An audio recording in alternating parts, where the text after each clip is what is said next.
Hola, buenas tardes. Con lo compleja que es la mente humana y lo bien que nos movemos y lo fáciles que son los ordenadores y qué mal nos movemos, ¿no? Es una cosa increíble. Bueno, es un honor para mí presentaros esta tarde la mesa sobre salud mental en niños y adolescentes, que está compuesta por Encarna Amorós Ruiz, compañera mía y conocida de toda la vida. Ella es psicóloga clínica, psicoanalista, miembro del CPV, del IEPPM y es miembro de ASMI. Gisela Marta, que también es psicóloga, psicoanalista, miembro del CPV y miembro del IEPPM. Y María Vidal, psicóloga clínica, psicoanalista y también miembro del CPV y miembro del IEPPM. Lo que es importante que de las tres ponentes que tenemos esta tarde con nosotros es una que son especialistas en el ámbito de niños y adolescentes, ya diré por qué es importante eso, y luego porque tienen una orientación que es la orientación de ámbito psicoanalítico, que yo creo que es una orientación muy importante que ha aportado mucho a la psicología, no solamente en España, sino a la psicología europea y en el mundo, y que está llamada de alguna manera a aportar también muchas cuestiones. De hecho, yo creo que sería imposible pensar en la psicología como es en la actualidad si no hubiera existido el ámbito psicoanalítico, ¿no? Y comentaba también que son especialistas en niños y adolescentes. Y eso es un tema muy, muy importante. Yo recuerdo que hace algún tiempo, cuando yo era pequeñito, hace algún tiempo, decían que era muy difícil enderezar un árbol torcido. Es decir, cuando un árbol es pequeño lo puedes enderezar, cuando un olivo, por ejemplo, ya es muy mayor, es muy difícil enderezarlo. Y en ese sentido, uno de los problemas graves que existe en la sociedad actual es que se pueden utilizar muchos recursos a lo que son los adultos, pero recursos psicológicos, personal, que trabajen niños y adolescentes, pues la verdad es que hay muy poquitos. Hace un momentito estamos comentando que el número de unidades a nivel de asistencia pública pues realmente es muy escaso y con muy poquitos psicólogos. Y aparte va íntimamente unido a lo que es la evolución del niño dentro del sistema público de salud vinculado al ámbito de la pediatría. Es decir, yo estoy trabajando en el clínico y en la Malvarrosa, en el Centro de Salud Mental de la Malvarrosa, y estoy viendo niños que tienen 15 o 16 años, cuando yo soy, digámoslo así, experto, si es que los psicólogos somos expertos en el ámbito de los adultos. Entonces te encuentras con que la problemática es totalmente diferente, con que el enfoque es totalmente diferente y que muchas cosas que hay que trabajar con los niños y con los adolescentes, pues desde el punto de vista de los adultos se trabaja de modo diferente. Y eso básicamente es pues porque sigue en el desarrollo del ámbito de la pediatría, ¿no? Cuando yo considero que el ámbito de la salud mental tiene su propio desarrollo y sus propios tiempos que son diferentes, ¿no? Pero bueno, creo que es muy importante esta mesa porque es la introducción también al curso sobre clínica en niños y adolescentes que se va a dar, y porque los psicólogos con mucha frecuencia nos olvidamos realmente de trabajar en el ámbito infanto-juvenil. Cuando se hace alguna encuesta, incluso a estudiantes de último año de la facultad, del grado, cuando les preguntas qué es lo que van a hacer, hay una inmensa mayoría de personas que piensan que van a trabajar en el ámbito de clínica y salud, pero casi todos ellos hablan de que van a trabajar con adultos. Curiosamente, no hay muchas personas que vayan a trabajar en infanto-juvenil. Y yo os comento una cosa, y con esto acabo, ya os paso la palabra. Uno de los problemas que tenemos los psicólogos es que cuando salimos todo el mundo queremos trabajar con problemas de ansiedad y de depresión, y en adultos. Y eso hay así. Pero aquellas personas que trabajen con conflictos entre padres e hijos, que trabajen con problemas de desarrollo, etcétera, que trabajen con el tema de las adicciones, yo creo que es muy importante y hay poquita gente en general que se dedica a ello. Bueno, nada más, daros la bienvenida. Yo me marcho a una reunión que tengo de trabajo y ya os dejo con Encarna y con el resto. Muchas gracias por estar aquí y bueno, estáis en vuestra casa, ¿de acuerdo? Gracias. Gracias, Paco. Por cierto, que es muy bonito. Pues, sí. falta que tengo lo muevo por aquí. Sí, no, ¿Ese está aquí? Sí, está. Ay, perdona, Paco, perdona. Por aquí. Y así estamos más. Y así estamos más. Sí, cógete ese si quieres. Hola. Bueno, buenas tardes. Bueno, muchas gracias, que hemos tenido el gusto de que nos presentara Francisco, la verdad. Como bien dice él, este es un ámbito, el de niños y adolescentes, que está paradójicamente poco tratado cuando supuestamente entendemos que el aparato psíquico del adulto es como es de acuerdo a un desarrollo que ha tenido en su momento en niño y luego en adolescente, ¿no? Y hoy es lo que vamos a plantear. Hemos dividido la charla de hoy en 3 partes y luego daremos un turno a preguntas, ¿vale?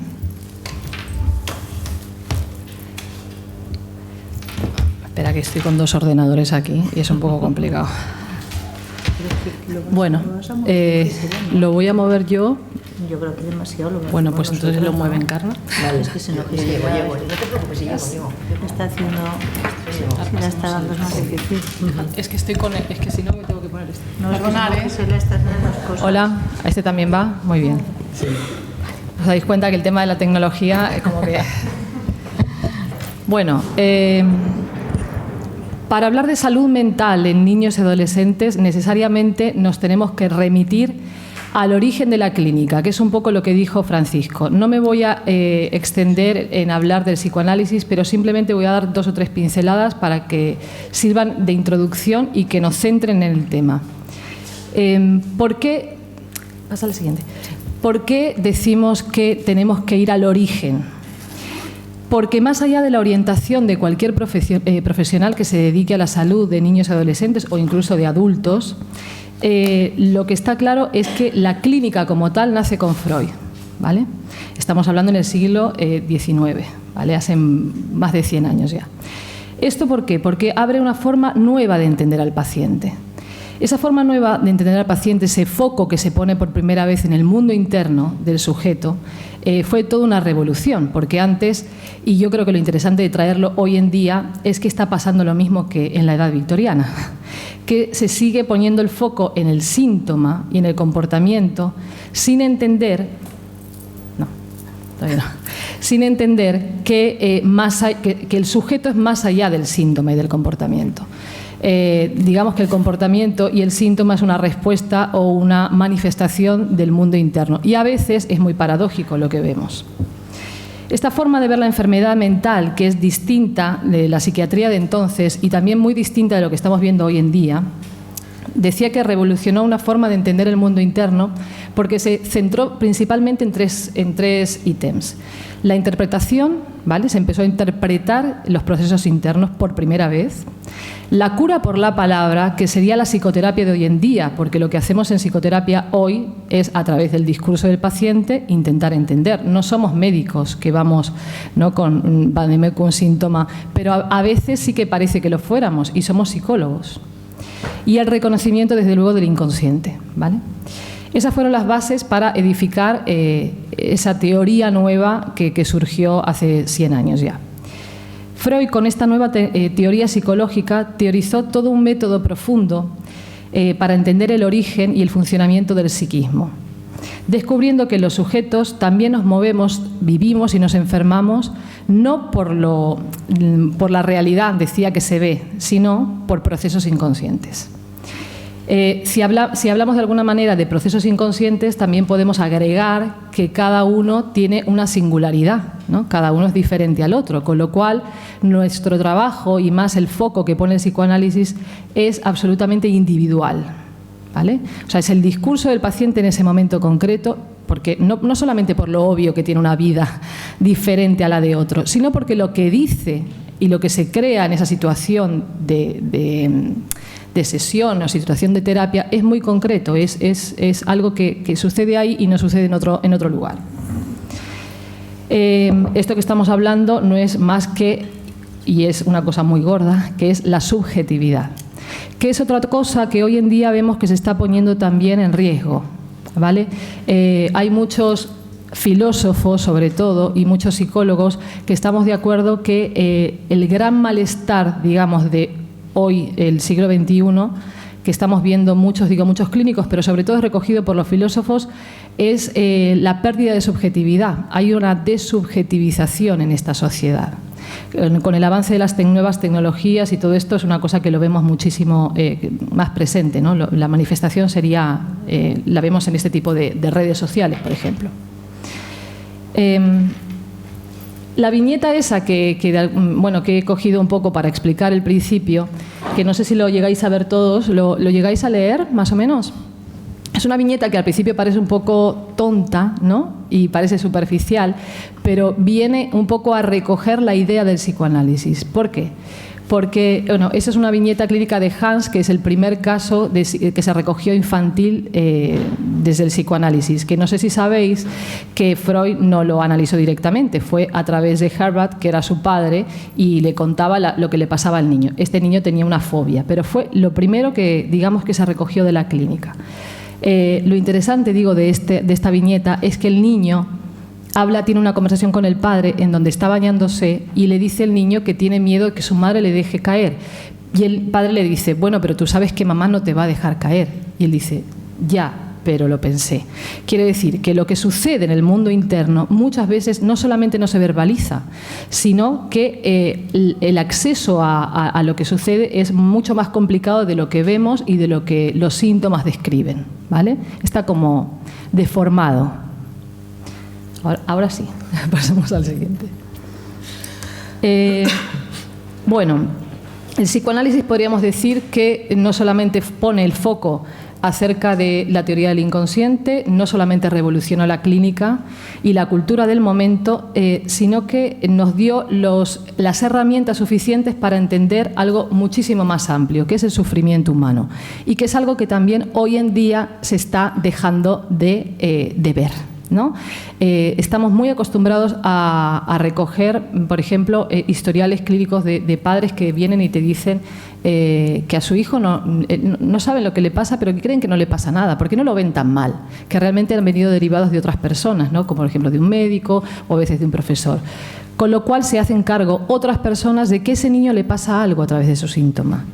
Y a veces a profesionales, o en este caso estoy contando de padres, les cuesta ver que tras el síntoma, por ejemplo una hiperactividad, el niño está sufriendo y el niño está diciendo algo más allá de lo que le pasa en el cuerpo.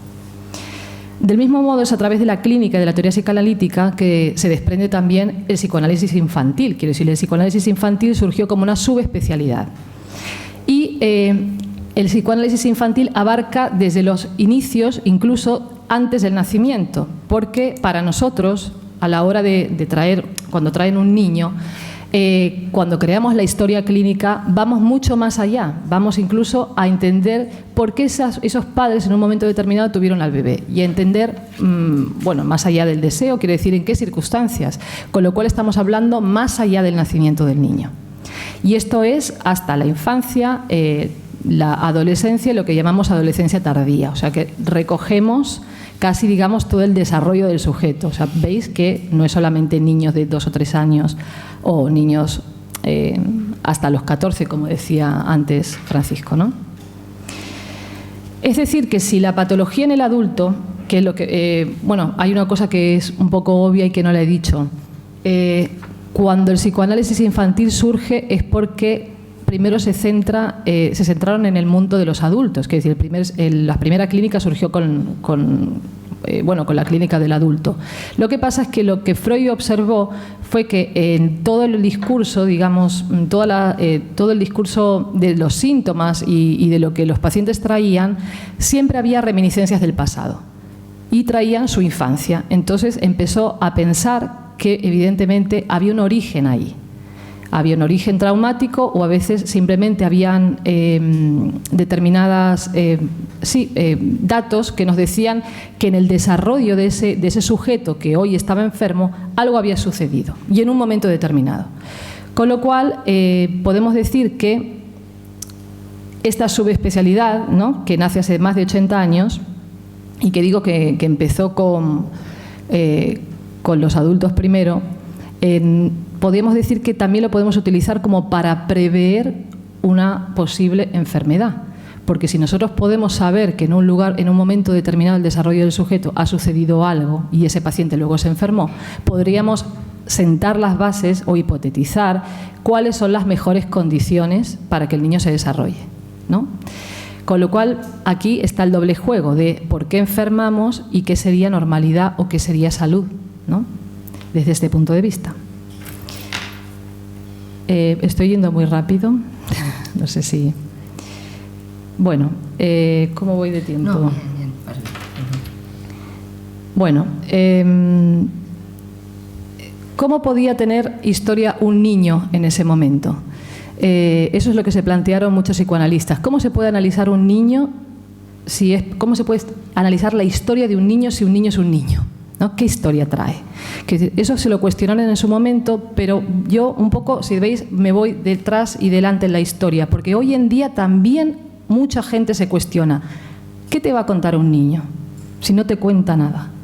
¿No? O a veces ellos no saben qué les está pasando, evidentemente, y no saben que están sufriendo o el por qué están sufriendo. Con lo cual, si en su momento fue costoso de entender que iban a poner el foco en intentar investigar qué pasaba en el niño, bueno, hoy en día también sigue sucediendo. Quiero decir, hay determinadas personas que siguen pensando que no hay sufrimiento en el niño. Y esto podríamos poner múltiples ejemplos de la negación del sufrimiento, ¿no? Por ejemplo, hay muchos profesionales y muchos también, bueno, no me quiero a los profesionales, me voy directamente a muchas personas en general, que cuando ven a un niño sufrir, lo primero que hacen, pero con un simple, por ejemplo, dolor de barriga, lo que hacen es distraer al niño. No, eso no es nada.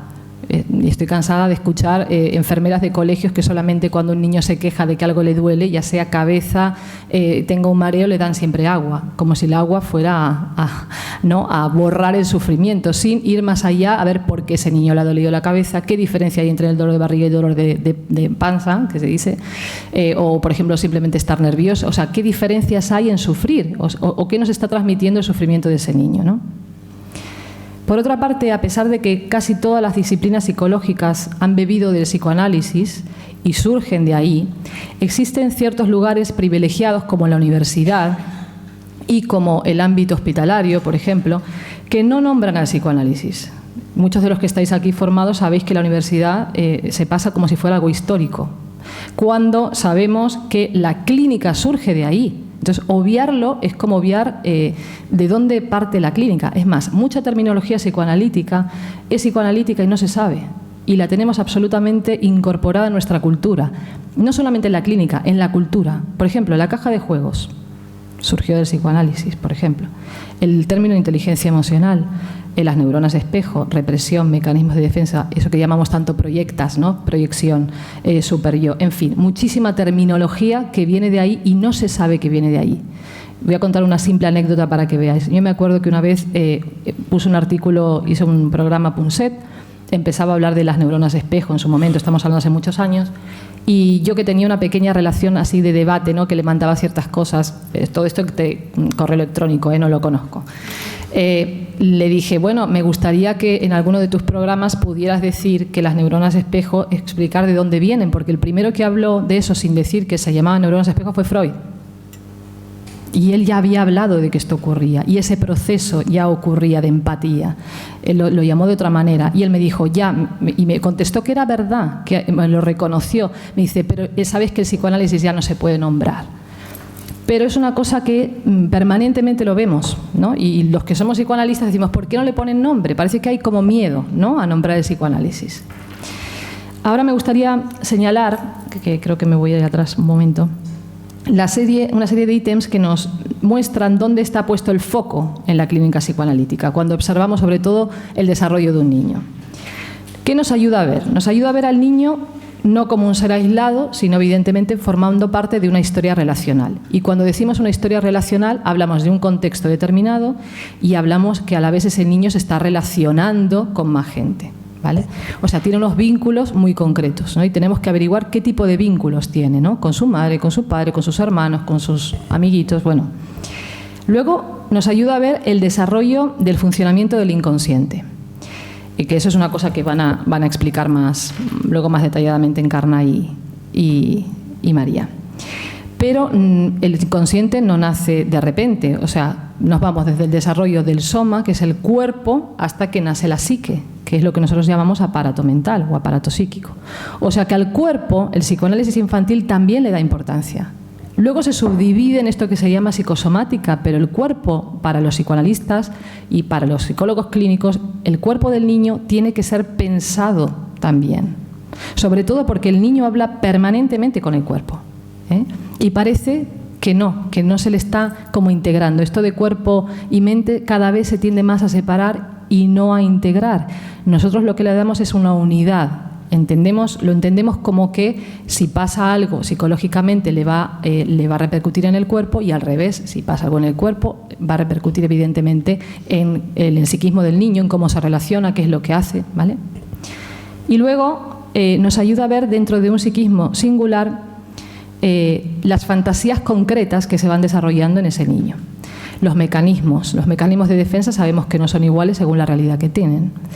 Y según el momento evolutivo y según básicamente según la realidad que cada sujeto singular tiene en un momento determinado, ¿vale? Bueno, cuando yo hablo de realidad, y ahí me hago eco de los psicoanalistas, porque la realidad la nombramos los psicoanalistas como no como una realidad concreta, por ejemplo, mesa, ¿no? Todos vemos ahora que esto es una mesa. Cuando nosotros hablamos de la realidad, entendemos que el paciente es la realidad que puede ver y dónde pone el foco. Con lo cual, la realidad, hablamos de una realidad interna a veces también, ¿no? Que es según cómo se ha instalado, según qué es lo que el paciente recoge de esa realidad. No es que no nos importe la realidad externa, nos importa mucho, pero lo que nos importa más es cómo la vive el paciente. Bueno, si nos vamos al momento actual,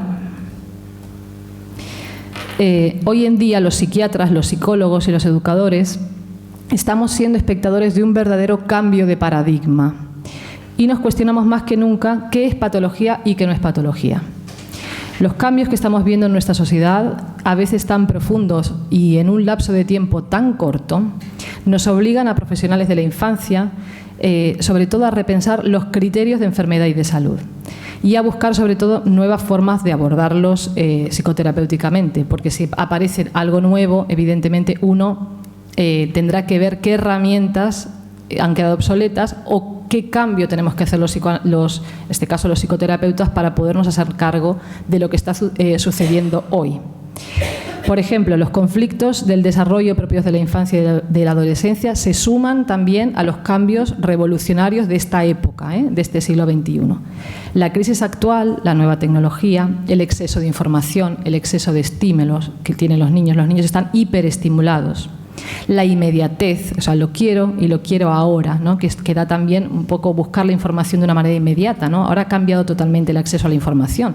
¿Cómo no va a revolucionar el campo psíquico de un niño si hace así y lo tiene todo, ¿no? No hay un proceso de búsqueda. Bueno, todo este tipo de factores, y podríamos seguir que hay muchísimos más, por ejemplo, el cambio de familias, ¿no? Ahora el tipo de familia ha cambiado mucho. Todo esto hace que el niño, que en general el sujeto de hoy, pero sobre todo el niño, esté creciendo de una manera no distinta, porque su cuerpo es el mismo, ¿no? Y su psiquismo, de alguna manera, digamos que es el mismo, básicamente, pero se desarrolla de una manera diferente. Y los síntomas que veíamos entonces, a veces también no permanecen, no son los mismos que vemos ahora. Hay cosas que, por ejemplo, hoy se podría hablar de una patología concreta que estamos viendo, ¿no? Que ha aumentado, o más cantidad, por ejemplo, de hiperactividad, el tema de la anorexia. Bueno, podríamos aquí luego debatir qué tipo de patología estamos viendo. Ante esta nueva situación, los padres y, en segundo término, los profesores son los más afectados, porque no solamente se plantean esto, sino que están in situ, o sea, están viendo la impotencia y la incertidumbre que tienen frente a estos nuevos cambios y planteándose cómo se hacen cargo, cuáles son las herramientas que tenemos que crear los profesionales para acercarnos a este tipo de cambios.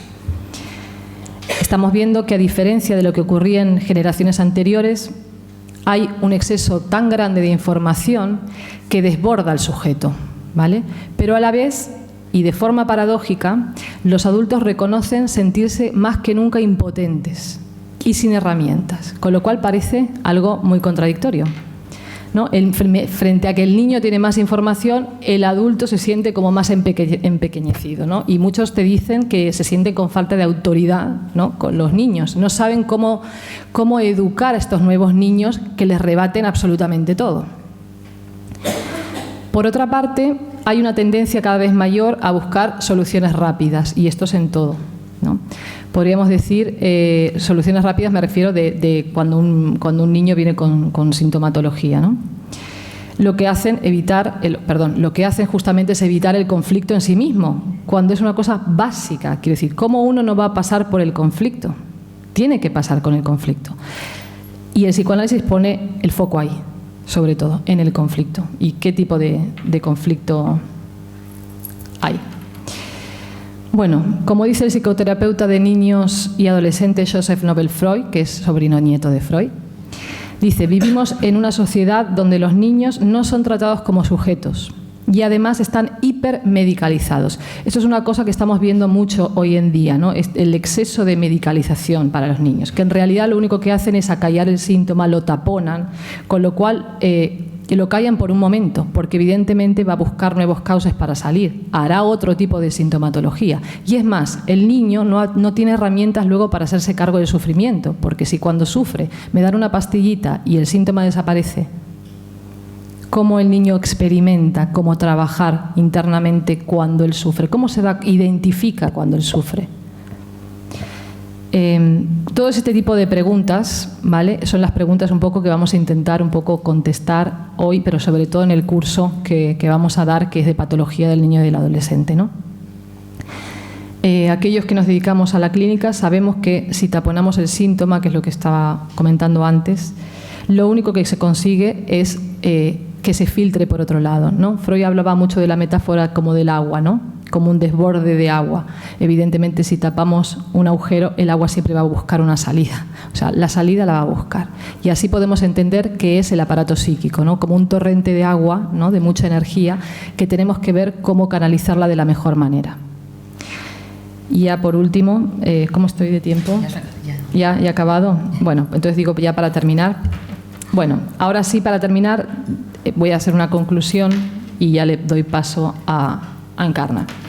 El espacio psicoterapéutico podemos decir que ofrece al niño, o sea, por parte del psicólogo ofrece al niño más que un simple espacio de escucha, porque lo que posibilita es un nuevo canal de comunicación entre el niño, la familia y el entorno, porque todo cambia. O sea, esto es como una ficha de un puzzle, ¿no? Cambia uno y se va, ¿no?, cambiando todo. Es una nueva vía de conocimiento para que el niño adolescente comprenda mejor cómo funciona. Cuando decimos cómo funciona, hablamos del cuerpo, cómo funciona su cuerpo, cómo funcionan sus emociones, su pensamiento. O sea, en realidad es cómo funciona su aparato psíquico, ¿vale? Porque no es solamente, a veces se dice aparato mental, pero no hablamos solamente de pensamiento, ¿vale? Y por último, es la relación con el analista o el psicoterapeuta la que cargará de un sentido diferente las relaciones y el mundo interno de ese sujeto, ¿no?, de ese niño o ese adolescente, porque le ofrece un nuevo lugar de reconocimiento donde mirarse y mirar mejor el mundo. Por tanto, si apostamos hoy por el trabajo de análisis o la psicoterapia en niños y adolescentes, apostamos por una sociedad más sana. Bueno, doy el paso a Encarna. Muy bien. Muy bien. Bueno, pues yo voy a hablaros de la parte que es la normalidad y la patología, ¿vale? Vamos a intentar establecer un poco las diferencias entre ambos conceptos, ¿vale? Bueno, definimos la salud mental como un estado de equilibrio psíquico. Y entonces nos podemos preguntar, ¿cuándo vamos a hablar de psicopatología en niños y adolescentes? Bueno, pues la patología aparece cuando se rompe el equilibrio entre las ansiedades ante las diferentes dificultades que van surgiendo a lo largo del desarrollo y las defensas frente a estas dificultades, ¿no? Entonces, ahí, en este contexto de desequilibrio que se produce entre las ansiedades y las defensas, entre ese malestar y la forma que el sujeto tiene de defenderse frente a esa situación, pues entonces entenderíamos aquí las manifestaciones, los trastornos serían las manifestaciones de estos conflictos psíquicos. Así entenderíamos el conflicto. Pero claro, en niños y adolescentes nos tenemos que preguntar siempre qué es normal y qué es patológico. La respuesta necesariamente tiene que variar a lo largo del desarrollo, la respuesta a esta pregunta. Consideraremos que determinados síntomas son un trastorno a partir de parámetros tales como la edad que tenga el niño o adolescente, la duración en el tiempo, la intensidad de ese trastorno, de ese síntoma y la cronicidad que tenga. Todos estos parámetros son los importantes. Entonces, ¿qué nos ocurre en la clínica? Pues que manifestaciones que a una determinada edad son absolutamente normales, en niños más mayores, pues vamos a considerarlas patológicas. En otros momentos también puede ocurrir que un retroceso, ¿no? A funcionamientos anteriores que de todas formas tenemos que entender que pueden tener un valor adaptativo. Quiero decir que puede ser un intento del niño de hacer frente a una nueva etapa en el desarrollo o a cambios que se producen en el entorno. Pues, por ejemplo, vemos con relativa frecuencia en la clínica que un niño que ya controlaba esfínteres, pues de pronto, frente a una situación, empieza a tener un problema de enuresis, por ejemplo, o de encopresis. Entonces, aquí vemos ese retroceso, que nosotros llamamos en psicoanálisis regresión, ¿vale? Bueno, entonces, estos síntomas lo que nos alertan es sobre la existencia de un conflicto, pero si se elaboran en un tiempo razonable, es decir, que no se alargan demasiado, pues entonces no los llegaremos a considerar un problema. Decía antes el tema de las etapas porque esto es importante, ¿no? Para todo niño el paso de una etapa a otra siempre supone cambios que van a ir acompañados de una cierta ansiedad. Y el crecimiento precisamente lo que implica es ir elaborando esta ansiedad que va teniendo el niño. Entonces se va a tratar siempre de un proceso en el que se producen tanto renuncias como ganancias.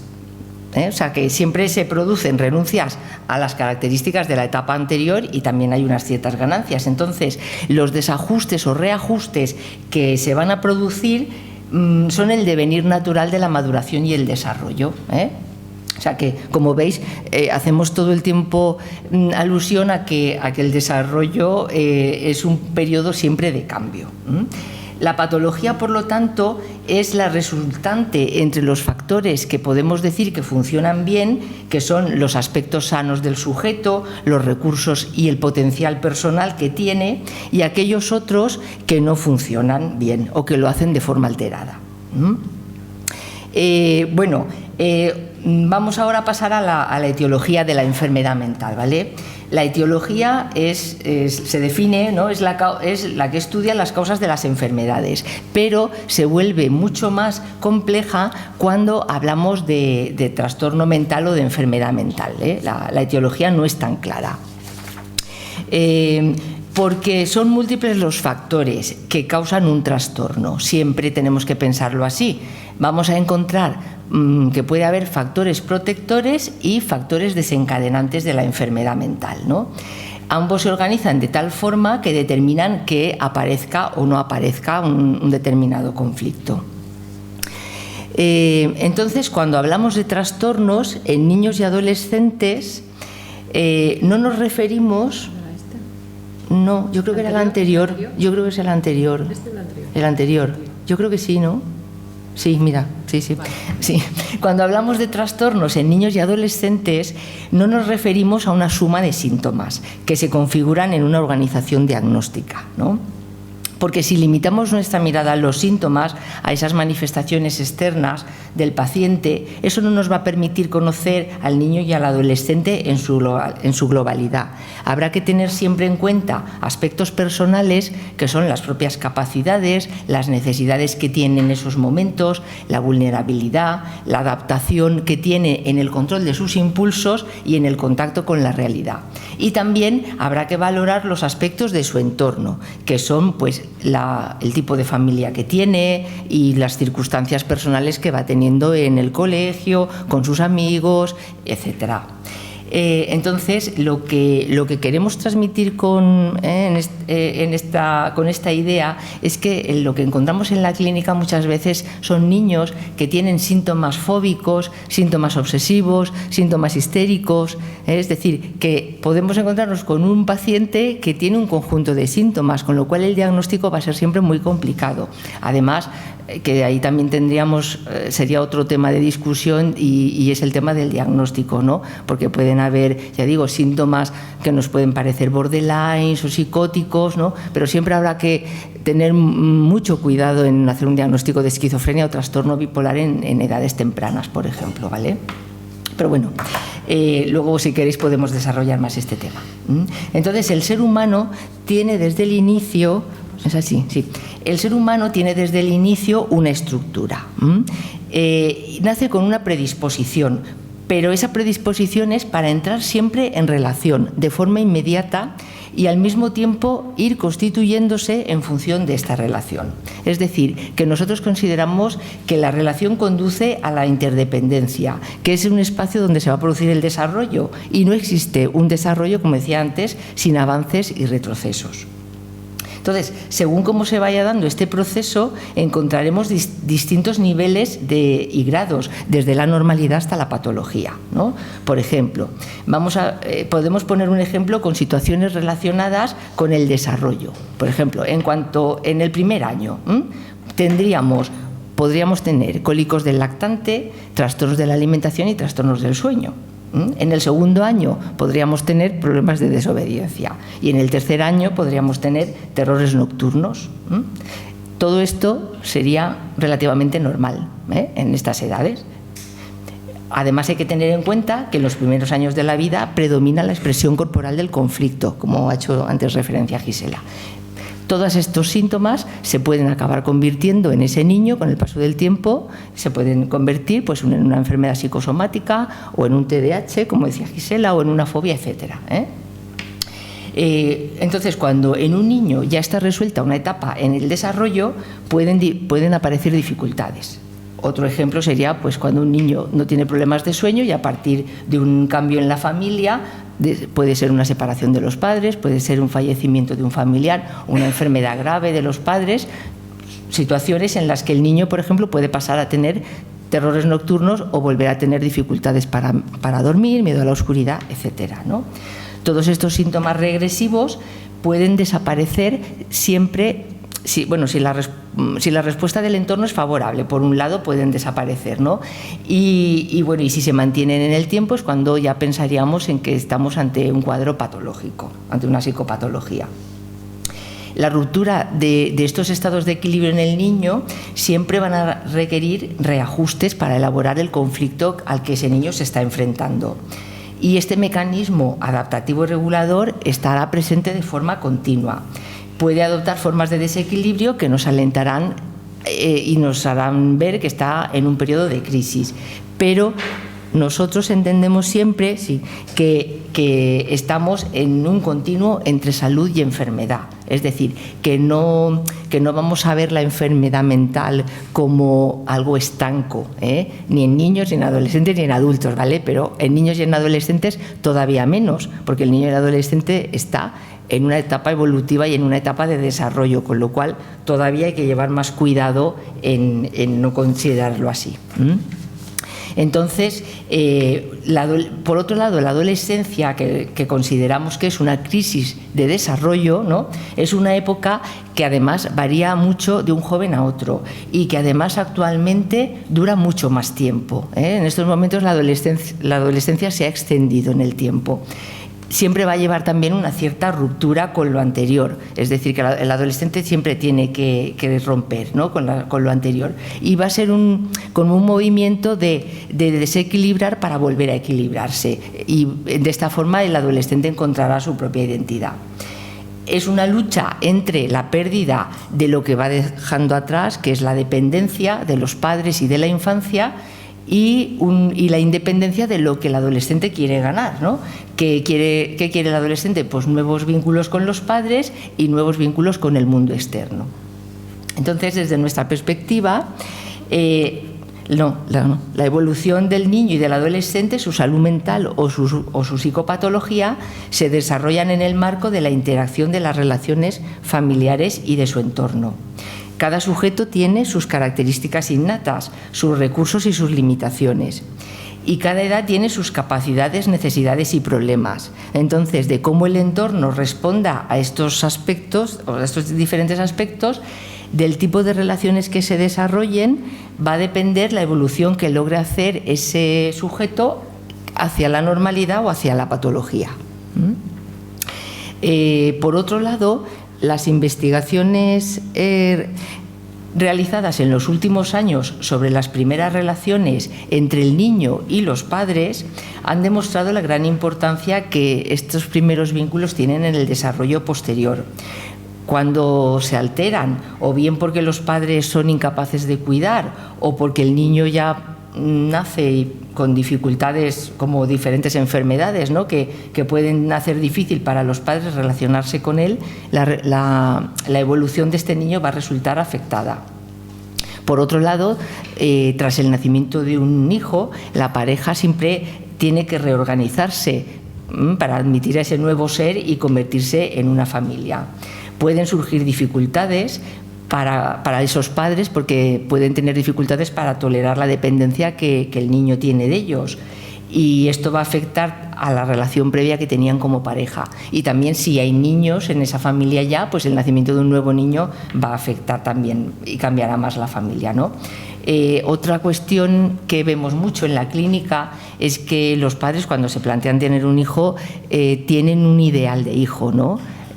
Tienen, bueno, pues pueden querer un niño, pueden querer una niña, pueden querer que tenga determinadas características, pero claro, el niño que nace real nunca es el niño que los padres han imaginado, y va a ser, pues eso, un niño con problemas, que se enfermará, que le costará dormir, etcétera, o no será, o si querían una niña es un niño, o al revés, ¿no? Entonces no es lo que ellos esperaban, ¿no? Entonces los padres tienen que aceptar esto, ¿no? Que ese hijo no es el hijo ideal. El niño se distancia del ideal de los padres, y luego el adolescente, cuando ese niño llegue a la adolescencia, todavía se va a distanciar más del ideal de los padres, O sea que eso va a ser un proceso todavía de distancia mayor. Pero bueno, si los padres tienen una salud mental, digamos, son normales, ¿no? Pues, y pueden pasar de ser una pareja a ser una familia, pues podrán reconocer las características con las que este niño ha nacido, podrán reconocer que no es el ideal que tenían, sino que es otro niño, y adaptarse a ella, ¿no? Entonces, el que los padres acepten así al hijo les va a permitir adecuarse más a las necesidades reales que ese niño tenga, según las diferentes etapas que va atravesando, también, porque también los padres tienen que hacer un proceso de adaptación del niño que nace, del bebé, al niño que se va haciendo más mayorcito y cuando llega a la adolescencia. Consideramos también desde el psicoanálisis muy importante la relación que establece el niño con la madre, o bueno, madre barra padre, ¿vale? Pero para no repetirme mucho todo el rato, diré madre, ¿vale? Es muy importante la calidad del vínculo y las interacciones que se producen. Esto es fundamental en el desarrollo futuro del niño, tanto en los aspectos afectivos como intelectuales y sociales. El vínculo que la madre además va a tener con su hijo se ha gestado en realidad en la infancia de la propia madre, ¿no? En el vínculo que la madre ha tenido con su propia madre. Por ejemplo, vemos cómo las niñas pequeñas imitan a su mamá y juegan con sus muñecas y las cuidan como si fueran sus propios hijos, ¿no? Aquí veríamos cómo la niña está copiando el modelo de la mamá, de cómo la cuida a ella. Quedan unos minutos. Que me quedan unos minutos solo, vale, pues me voy a saltar un poco esto y me voy a pasar a ver, sí, me voy a pasar al final si acaso, ¿vale? Bueno, hay un aspecto importante que es el de la socialización, ¿no? Pensamos también que que la socialización depende de la capacidad de dar y recibir, sin la cual no es posible la interrelación con los demás. Entonces, el trato con niños y con otros niños y de los adolescentes con adolescentes es muy importante, ¿no? Porque permite crear espacios donde se depositan las emociones y los sentimientos. Cuando los niños juegan con otros niños o los adolescentes se relacionan en sus grupos de amigos, aprenden a intercambiar y compartir experiencias. Cooperar es la base para la convivencia, ¿no? Entonces, en cuanto a la psicopatología, lo que nos encontramos es con niños y adolescentes que tienen dificultades para manejar sus emociones, que tienen problemas para hacer amigos o participar en juegos con compañeros de su edad, ¿no? Son niños que pueden buscar o bien la protección de los mayores o, al contrario, pueden buscar la compañía de niños más pequeños con los que van a actuar como protectores para evitar la confrontación con el grupo de su edad al que sienten como rivales. Entonces, en estos momentos podemos encontrarnos, por un lado, yo pienso que nos encontramos mucho en la clínica con niños, por ejemplo, que tienen una situación de aislamiento, niños que no salen de casa, o incluso en situaciones más graves que no van ni siquiera al colegio, que se quedan encerrados. También tenemos otro problema en estos momentos importante, que es el bullying, ¿no? Que sería el acoso escolar. También sería un problema importante que vemos mucho en la clínica, y que aquí yo pienso que tenemos dos niños con problema, o dos adolescentes con problema, ¿no? Tenemos al niño víctima, que evidentemente tiene problemas, pero también tenemos al acosador, al niño acosador o al adolescente acosador, que evidentemente también es un chico con problemas, porque tampoco podemos pensar que esto es normal, ¿vale? Y bueno, pues ya me he pasado de tiempo. No, y sigue María, ¿vale? No, lo que quería comentar, y como son las 8 voy a intentar resumir lo que pueda, no alargarme mucho, porque me parece muy importante que podáis participar todos al final y aclaremos cosas o preguntas que os interese hacer, ¿no? Yo voy a hablar más de la función parental. ¿Qué tiene que ver la función parental con los padres o con las personas que hacen como de padres, hacen esa función? Pueden ser no necesariamente los padres, pueden ser los abuelos, pueden ser los tíos, pueden ser los hermanos, a veces podrían ser algún amigo, ¿no? Que son los que se encargan de la crianza de los niños. Y en ese caso podrían hacer la función materno-paterna, que no necesariamente tienen que ser los padres, ¿vale? La función materna tiene que ver más con lo que hace la madre, y la madre o la persona encargada de hacer esa función. He dicho que no solamente serían los padres. Entonces, tiene que ver más con esa situación donde la madre o la persona que lo desarrolla se ocupa de dar, por ejemplo, todos los primeros cuidados, ofrecer amor, ofrecer ternura, ofrecer pues también mucha contención en el niño, porque al niño, como también Encarna y Gisela van diciendo, pero que les pasan muchas cosas, y sobre todo a nivel, por ejemplo, de ansiedades primarias, que son cosas que están pasando y que de alguna manera uno no tiene por qué verlas así a primeras, pero realmente una madre que sabe contener y devolver cuando un niño está llorando lo que le pasa, lo sabe calmar y todo eso, esa sería más la función de contención, ¿no? Y yo creo que el padre tiene que estar ahí, pero tiene que permitir que realmente entre ellos, entre la madre y el niño, se dé toda esa unión, se dé toda esa posibilidad, y él está ahí, pero no está encima, lo permite, y también les cuida para cualquier cosa que pueda haber en esta relación más estrecha. Por ejemplo, una de las funciones muy importantes es permitirle que se dé todo ese acercamiento, pero a la vez en su momento poderles permitir que no se queden fusionados y que no salgan de ahí, ¿no? Entonces, ese sería más el tercero, el padre, el que permite esa terceridad para poderlo sacar y darle también otro lugar. Eso es otra cuestión. Y bueno, yo creo que los padres, que sería como otra charla, tienen una función muy importante, y creo que valdría la pena a veces trabajar y dar a conocer qué significa hoy en día ser padre, y qué funciones y en qué lugar los estamos dejando a los hombres, a los padres. Y bueno, eso sería otra charla, pero me parece muy importante ese tercero y la función que pueden hacer, ¿no?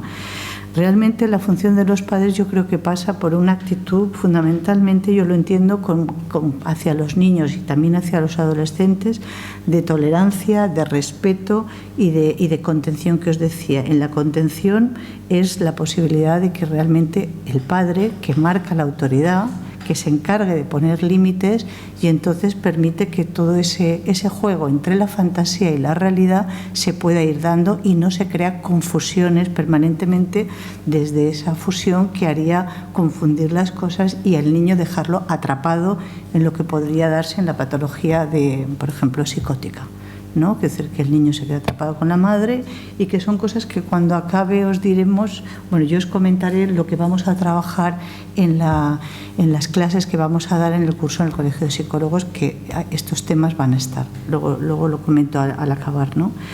Otra de las cosas que podemos ver en los niños desde el principio es que el niño no tiene de entrada una noción de espacio y de tiempo, no sabe distinguir ni tener esas fronteras, ni tampoco sabe el adentro y el afuera, qué es la fantasía, qué es la realidad, ¿no? Pues todo eso los padres lo tienen que ir generando, pero para poderlo generar básicamente lo han tenido que vivir y tenerlo interiorizado, ¿no? Es decir, un padre no puede marcar una autoridad y unos límites si realmente no los ha tenido él en su vida, en su infancia también, ¿no? Entonces ahí también es muy importante en qué lugar interno está ese padre y en qué lugar interno está esa madre a la hora de transmitirlo a los hijos y a los adolescentes en ese periodo, ¿no? Entonces el que los padres tengan suficientemente salud mental, suficientemente madurez para poder ser padres, bueno, pues sabemos que nacen muchos hijos de muchos padres, pero no quiere decir que los padres estén preparados para ser padres, que también podríamos ayudarles a enseñarles a serlo. De hecho, desde la consulta, el trabajo de padres no es enseñarles exactamente, pero sí hacerles pensar en lo que está pasando, y ahí les ayuda muchísimo. Luego eso lo diré más al final, ¿no? Entonces, bueno, para que realmente funcione todo lo que os decía de esas distinciones, una de las cosas que se tiene que dar desde el principio es enseñarle al niño a poder tolerar la frustración. Y en ese sentido tiene que tener como una capacidad, le va a permitir desde una capacidad de espera. Un niño puede estar llorando y no quiere decir que no se le atienda, pero se le puede atender en el suficientemente tiempo, que tampoco es alcanzar una frustración altísima que le perjudicaría, pero la suficiente para que él vaya midiendo y pudiendo ir regulándose frente a sus necesidades, sobre todo primarias. Y en el adolescente también, que es decir, el adolescente también hay que seguir frustrándolo y también tengan, ¿no? Que decir, no sé si veis ya ahora mismo, porque siempre ahora es como mucha demanda y hay mucha poca capacidad de poderse parar a pensar, de poder realmente tener el tiempo suficiente para incluso conseguir cosas materiales, pero aquí nos referiríamos más también en otro orden, no solo lo material. Hay mucha impulsividad que luego se ve también en la patología. Entonces, esos padres lo que hacen con los límites, por ejemplo, sí que es cuidarles y protegerles, porque además les enseñan a que tengan esa noción de la realidad y no crearles patología como puede ser la patología sobre la impulsividad, la patología del acto, la agresividad, la hiperactividad, que hemos dicho, y muchos aspectos agresivos y de violencia, que eso sí que va en aumento permanentemente, hasta el punto de que se ve que ellos no pueden relacionarse con sus propios hijos porque se están apoderando de ellos, no saben ya qué hacer con ellos. Entonces marcan más, parece que sean los padres, si se puede decir así, los propios hijos o los adolescentes, que ellos mismos en sus funciones están perdiendo bastante, y ahí hay mucha desesperación y mucha necesidad de que eso realmente se pudiera estudiar y plantear, ¿no?, socialmente, porque bueno, es que hay hasta denuncias, que lo sabréis, ¿no? Es decir, se están denunciando los padres a los hijos. Llegar ahí ya es un nivel extremísimo de que realmente hay mucha patología y algo muy grave está pasando, ¿no? Otra de las funciones de los padres fundamentales son facilitar, por ejemplo, el progreso de los hijos. Quiere decir que ellos permitan desarrollar las capacidades y que los jóvenes pudieran ir cada vez más organizando su vida y pudiendo ser jóvenes. En ese sentido, hay que respetar siempre las diferencias y la individualidad.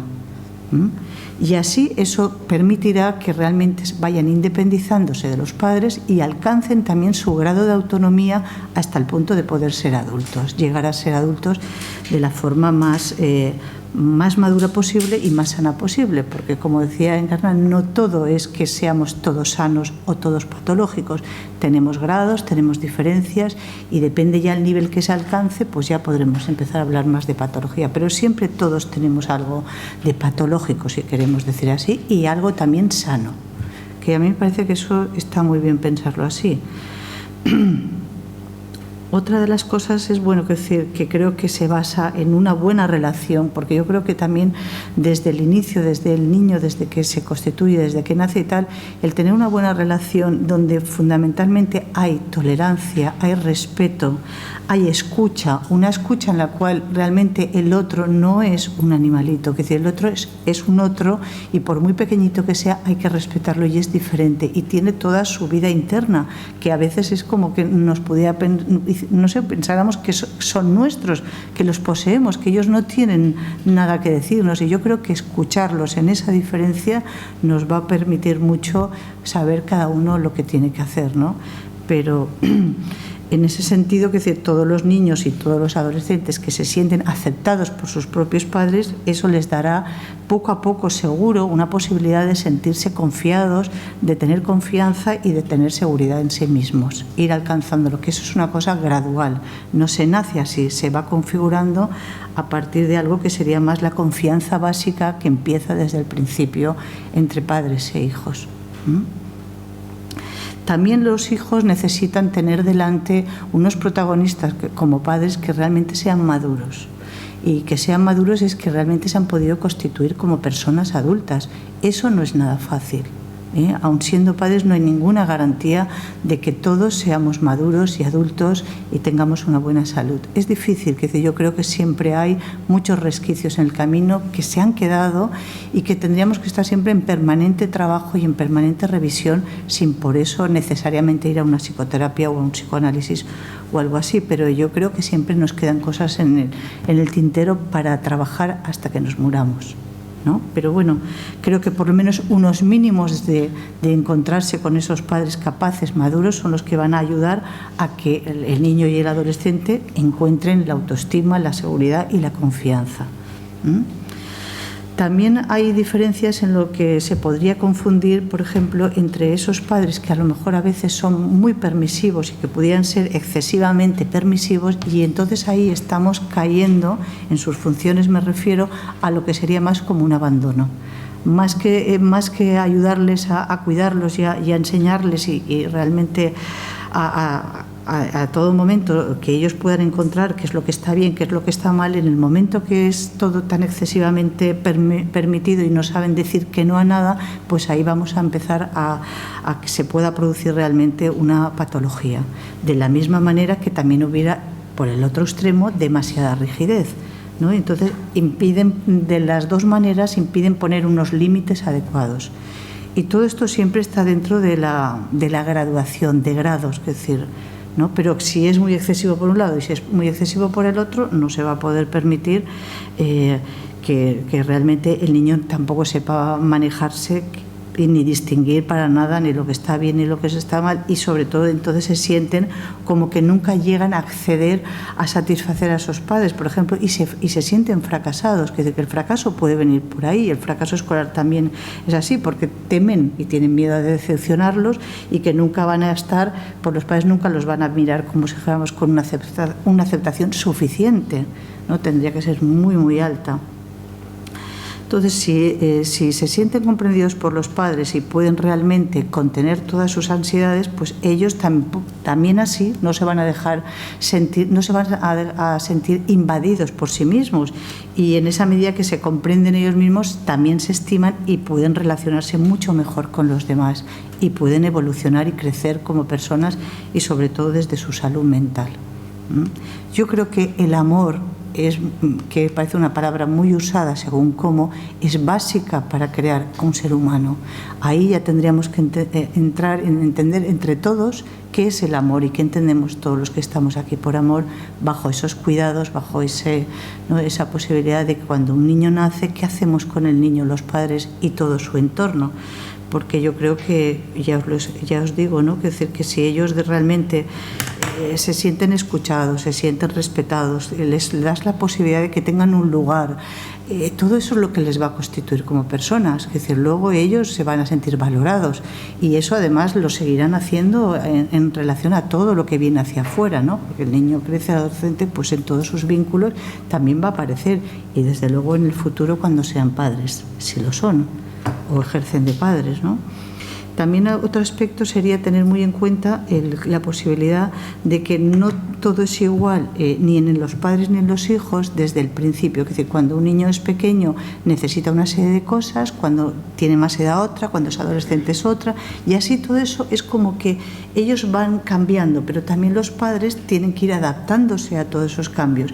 Y no es lo mismo encontrarnos con padres de 20 años, padres de 30, 40, 50 ya me parece, pero en fin, está viendo ahora de todo con el nuevo cambio de modelos familiares, ¿no? Pero que ahí vas a encontrar unos padres en momentos vitales distintos y lo que pudo ser para el primer hijo no es para el segundo, no es para el tercero, según cómo se encuentren. Y también lo que les va ocurriendo. Es decir, bueno, pues les puede ocurrir muchas cosas. Si en uno el papá o la mamá estaban enfermos, en el otro no, estaban en mejores condiciones internas y tal, todo eso va a mejorar o no la relación con ellos, y hay que tener en cuenta que somos personas y que cambian muchos factores y que no ocurre todo lo que nos gustaría. Todo esto sería más a ver si lo podemos hacer, pero no es ideal y no es perfecto y no va a ocurrir siempre así, ¿no? Bueno, yo otro de los aspectos que, lo digo por la hora, no sé si es ya la hora o no. Falta un poquito. Bueno, yo os lo estaba comentando antes. Yo creo que el buen desarrollo emocional de los padres va a ayudar muchísimo al buen desarrollo emocional de los hijos. Y en ese sentido, pues ahí está, creo que las claves para que la salud mental se pueda presentar en una familia, ¿no? Porque yo creo que no solo es lo que haces con los hijos, es en ese entorno padre, madre, hijo o hijos, y por extensión todo lo que viene a relacionarse también ahí, ¿no? Y bueno, y para señalar un poco lo que tendría que poder, lo que podría pasar, en el sentido de que hay familias que os digo que pueden crear patología, pues algo se ha nombrado desde luego aquí con toda la patología, que los hijos lo que van a hacer es tomar todo, o van a ser bastante reflejo de lo que van a encontrar en sus casas. Básicamente lo van a tomar como modelos, también en la escuela, también con los amigos, también con el exterior, pero bueno, lo que sí creo que predomina mucho más es lo que hay en la familia, ¿no? El tipo de funcionamiento familiar. Entonces hay familias que pueden tener más características obsesivas, por ejemplo, y ahí estoy más en la psicopatología, y entonces lo que habrá un funcionamiento que predomina más la rigidez y el control. Si nos encontramos con familias que pueden ser más, a lo mejor más impulsivas, en esas familias posiblemente haya poca reflexión, haya bastante agresividad, violencia, existan momentos de explosiones, donde se piense poco, donde haya poca capacidad de pensar, y todo eso va a dar un tipo de patología. O familias que predominan más aspectos fóbicos, que a lo mejor pueden guardar en silencio situaciones o cuestiones que tienen que ver con cosas que angustian o que crean problemas, y a lo mejor todo eso se guarda y se va negando, y en definitiva todos estos modelos que os he dicho son los que se pueden adquirir de cara al funcionamiento del niño, y entonces o del adolescente serían funcionamientos psicopatológicos, o por lo menos con ese predominio. ¿Vale? Y yo creo que me quedaría aquí, e he intentado transmitiros también lo importante.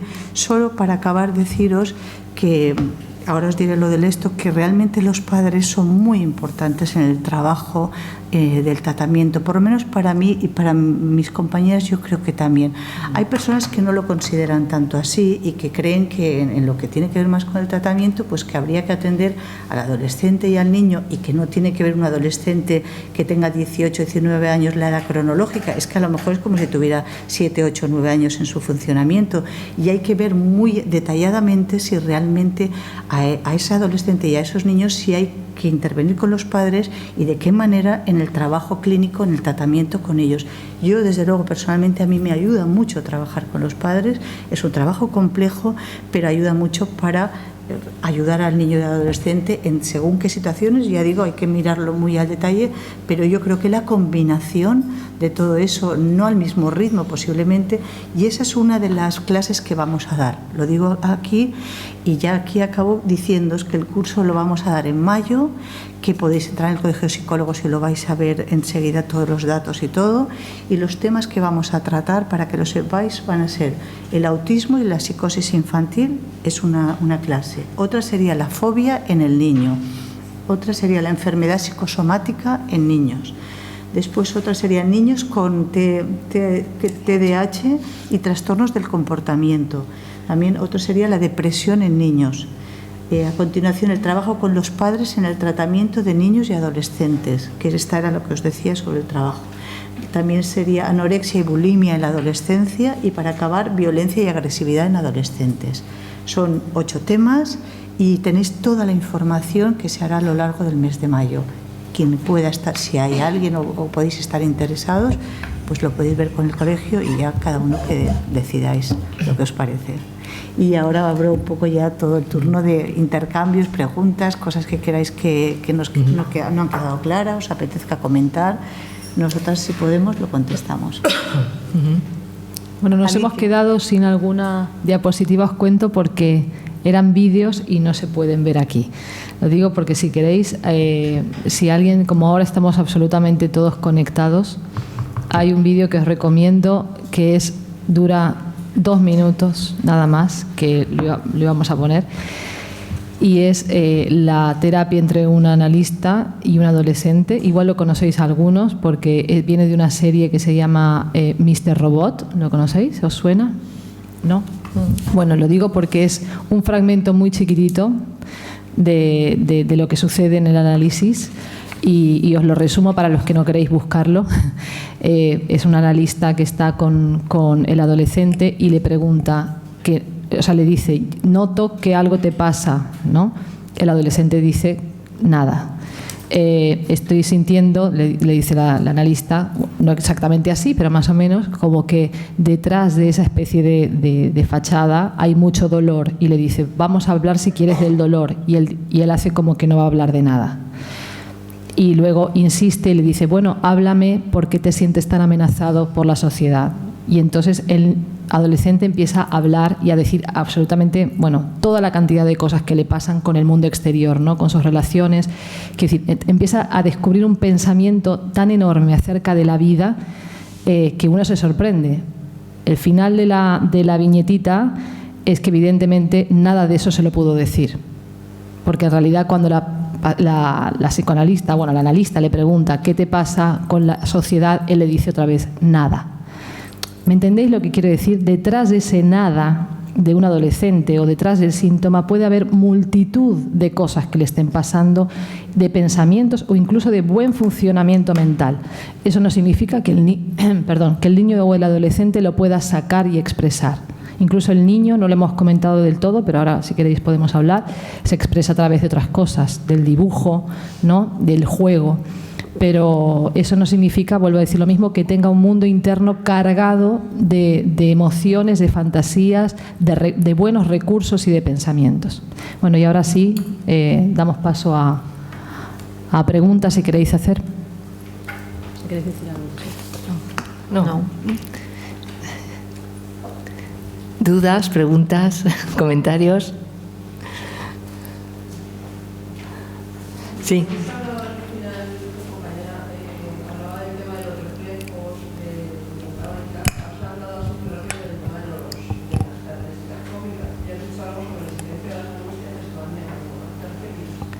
A ver, ¿qué dices? No, cuando hablaba de lo fóbico, ¿no? Quiero decir... No, de las angustias que puede haber en la familia con un funcionamiento más fóbico y entonces que se niegan, que se evitan, y que estaba hablando de familias con un predominio de un tipo de funcionamiento patológico o por lo menos con aspectos de ese predominio patológico. Bueno, pues vamos a ver qué decir. Por ejemplo, yo hablaría de, ahora estoy recordando una familia, un chico que además de tener muchísimas cuestiones psicosomáticas, en ese sentido, lesiones, permanentemente lesiones, ellos en la familia suya y además de tener un hermano también autista, niegan los padres que en esa familia no pasa absolutamente nada, que ellos están bien y no ocurre nada. Y a él le pasa todas esas cosas, por ejemplo, desde adolescente, cada semana o cada 15 días tiene una lesión y en esa familia el funcionamiento es la negación.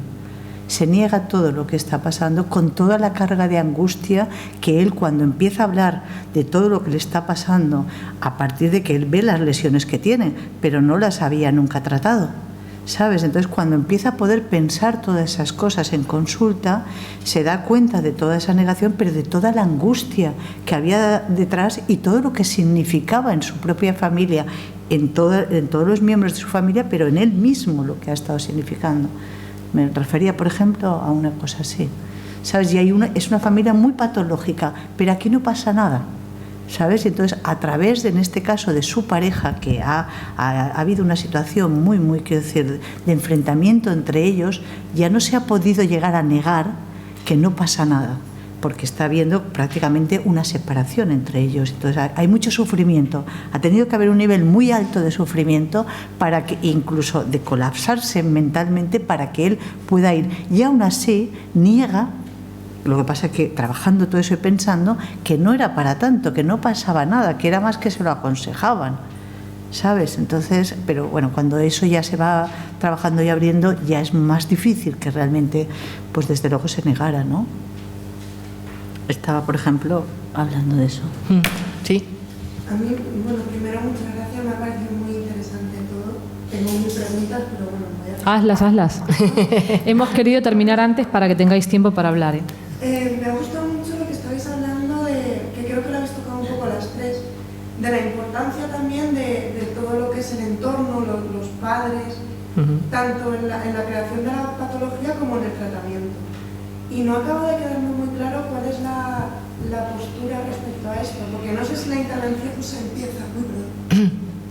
empieza con el menor, con la familia, empieza a la vez, como que no veo una postura...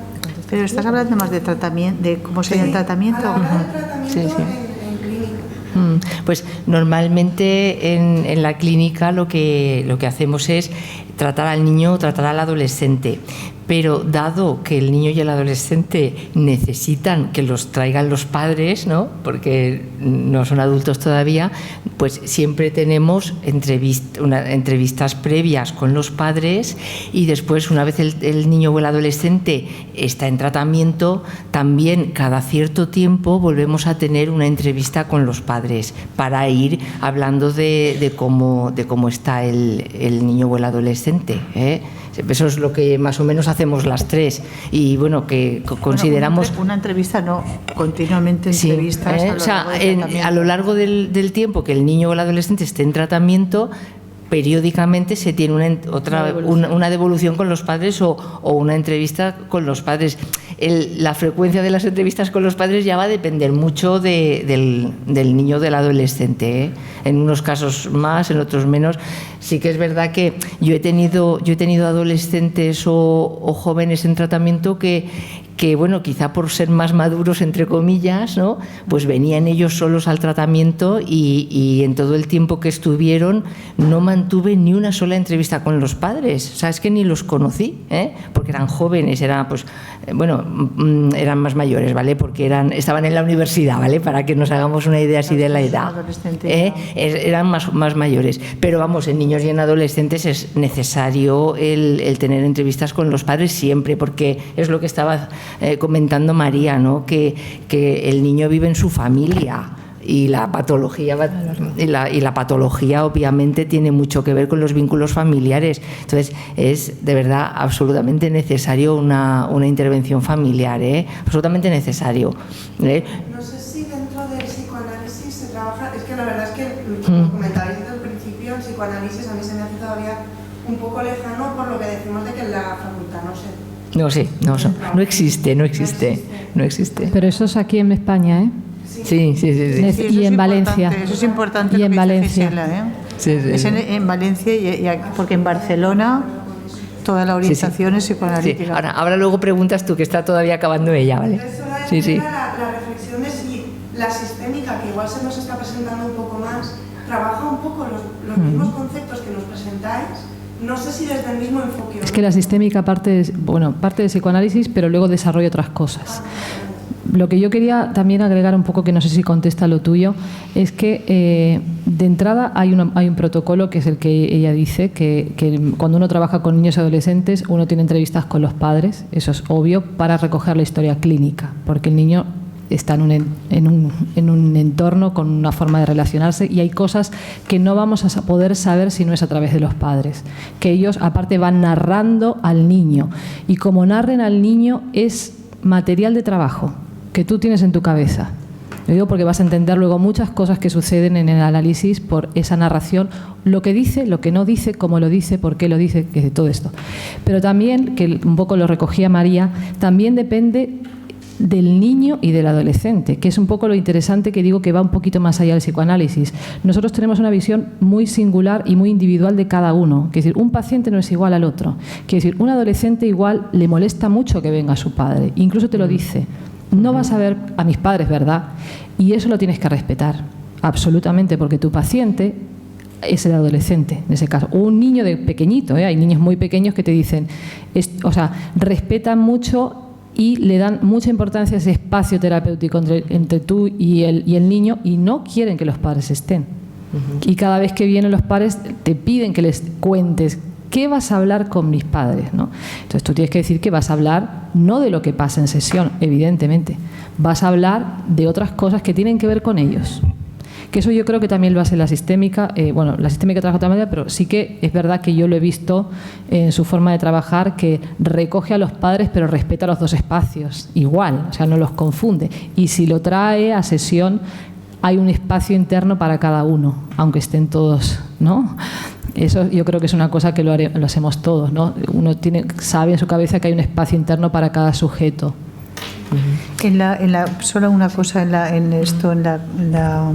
la clase sobre el trabajo de padres, yo explico, porque ser una clave, explico cómo se trabaja con los padres en todos los sentidos, ¿no? Porque hay muchos más aspectos, como yo por lo menos, y yo creo que también mis compañeras, que el adolescente puede, o el niño, estar en las entrevistas, no quiero decir, en el trabajo del tratamiento podría estar presente si quisiera, porque el paciente es el niño o el adolescente, es decir, eso está autorizado en todo momento, pero habitualmente muchas veces no quieren estar. Pero digo para que sepáis que ahí se desarrollará ese trabajo para que quien quiera se vea toda la parte clínica y la parte teórica también. Sí. Habéis hecho hincapié en la importancia del origen. Desde vuestra perspectiva psicológica, ¿cuál sería el origen de una psicopatía? O, como habéis comentado el tema de la predisposición, ¿habría un factor importante? ¿Sería un factor predisponente la relación de los padres? Sí, lo contesto yo. Fíjate, un autor que nos gusta mucho, que es Winnicott, ¿no? Hablaba precisamente de la psicopatía, además en niños y adolescentes, ¿no? Y él decía que la psicopatía siempre era una reacción de ese sujeto, ¿no? A unos abandonos anteriores, ¿vale? Eso es un poco así simplificando mucho el pensamiento de Winnicott. Pero bueno, mi experiencia clínica, desde luego, es que muchas veces cuando vemos... niños no, ¿vale? Vamos a decir adolescentes, ¿no? Porque un niño pequeño parece que aplicarle lo de psicópata es un poco fuerte. Pongamos adolescentes, ¿no? Que tienen ya conductas antisociales, que ahí sí que lo vemos, ¿verdad? Ya tenemos adolescentes que roban, que consumen tóxicos, que, en fin, y cometen así pequeños delitos. Entonces, yo sí que, en mi experiencia, son familias en las que, desde luego, son familias muy disfuncionales, en las que, pues incluso también hay un foco de psicopático en la familia, ¿vale? O familias que son disfuncionales a otros niveles, más psicóticas, ¿no? Familias más disfuncionales a nivel psíquico. Pero yo, también me gustaría aclarar lo de la predisposición, ¿vale? Tened en cuenta una cosa. Cuando hablamos de predisposición, no estamos hablando de herencia genética, tal cual se defiende mucho a veces desde la psiquiatría más biológica, ¿no? Que a veces, ¿verdad?, se defienden argumentos como que la enfermedad mental viene determinada por unos determinados genes o por unos determinados neurotransmisores, o porque el cerebro tiene un fallo en tal sitio, Cuando hablamos aquí, que hemos hablado de predisposición, nos referimos a unas características que, por supuesto, todos tenemos, ¿no? Todos nacemos con unas características. Pero claro, no desde el punto de vista tan determinante como se vería en estas otras escuelas, orientaciones que son más genetistas, ¿eh? Pero vamos, mi experiencia, ya digo, no sé si quieres... Aunque sí que hablamos de lo que se transmite transgeneracionalmente, ¿eh? Claro. Lo transgeneracional lo tenemos totalmente en cuenta. Pero no genético. Pero no genética pura. Quiero decir, puede ser que estén por ejemplo, en el caso de la psicosomática eso se ve muy bien, ¿no? Cuando un paciente se enferma, un adolescente o un niño está enfermo, probablemente si vas investigando, algún padre o algún abuelo ha tenido la misma enfermedad. Entonces, evidentemente hay algo que supuestamente biológicamente puede estar como una predisposición, pero ahí sobre todo la enfermedad es como una identificación en un rol determinado y una identificación de lo que supone la enfermedad. Entonces el niño se identifica o el adolescente. Tiene más que ver con transmitir transgeneracionalmente otras cosas que tienen que ver con cómo se defiende el psiquismo, por ejemplo, ¿no? Pero, Gisela, lo que tú dices entonces es más que toda la patología puede estar en generaciones anteriores. Sí, no, yo hablo en general. Sabes, que como dice ella, pero toda la patología tú vas viendo y en esa historia de la salud mental de toda esa familia encuentras que un tío, que un abuelo, que tal, ocurrieron cosas y como nosotros sí trabajamos con la historia de todo ese pasado, ¿no? Es decir, ahí ayuda mucho en el trabajo a ver qué tiene que ver todo eso con ese presente y con ese paciente, niño o adolescente. Yo creo que está muy bien lo de transgeneracional. A mí se me ocurre además un ejemplo clínico para que veáis todo lo que está comentando Gisela y tu pregunta.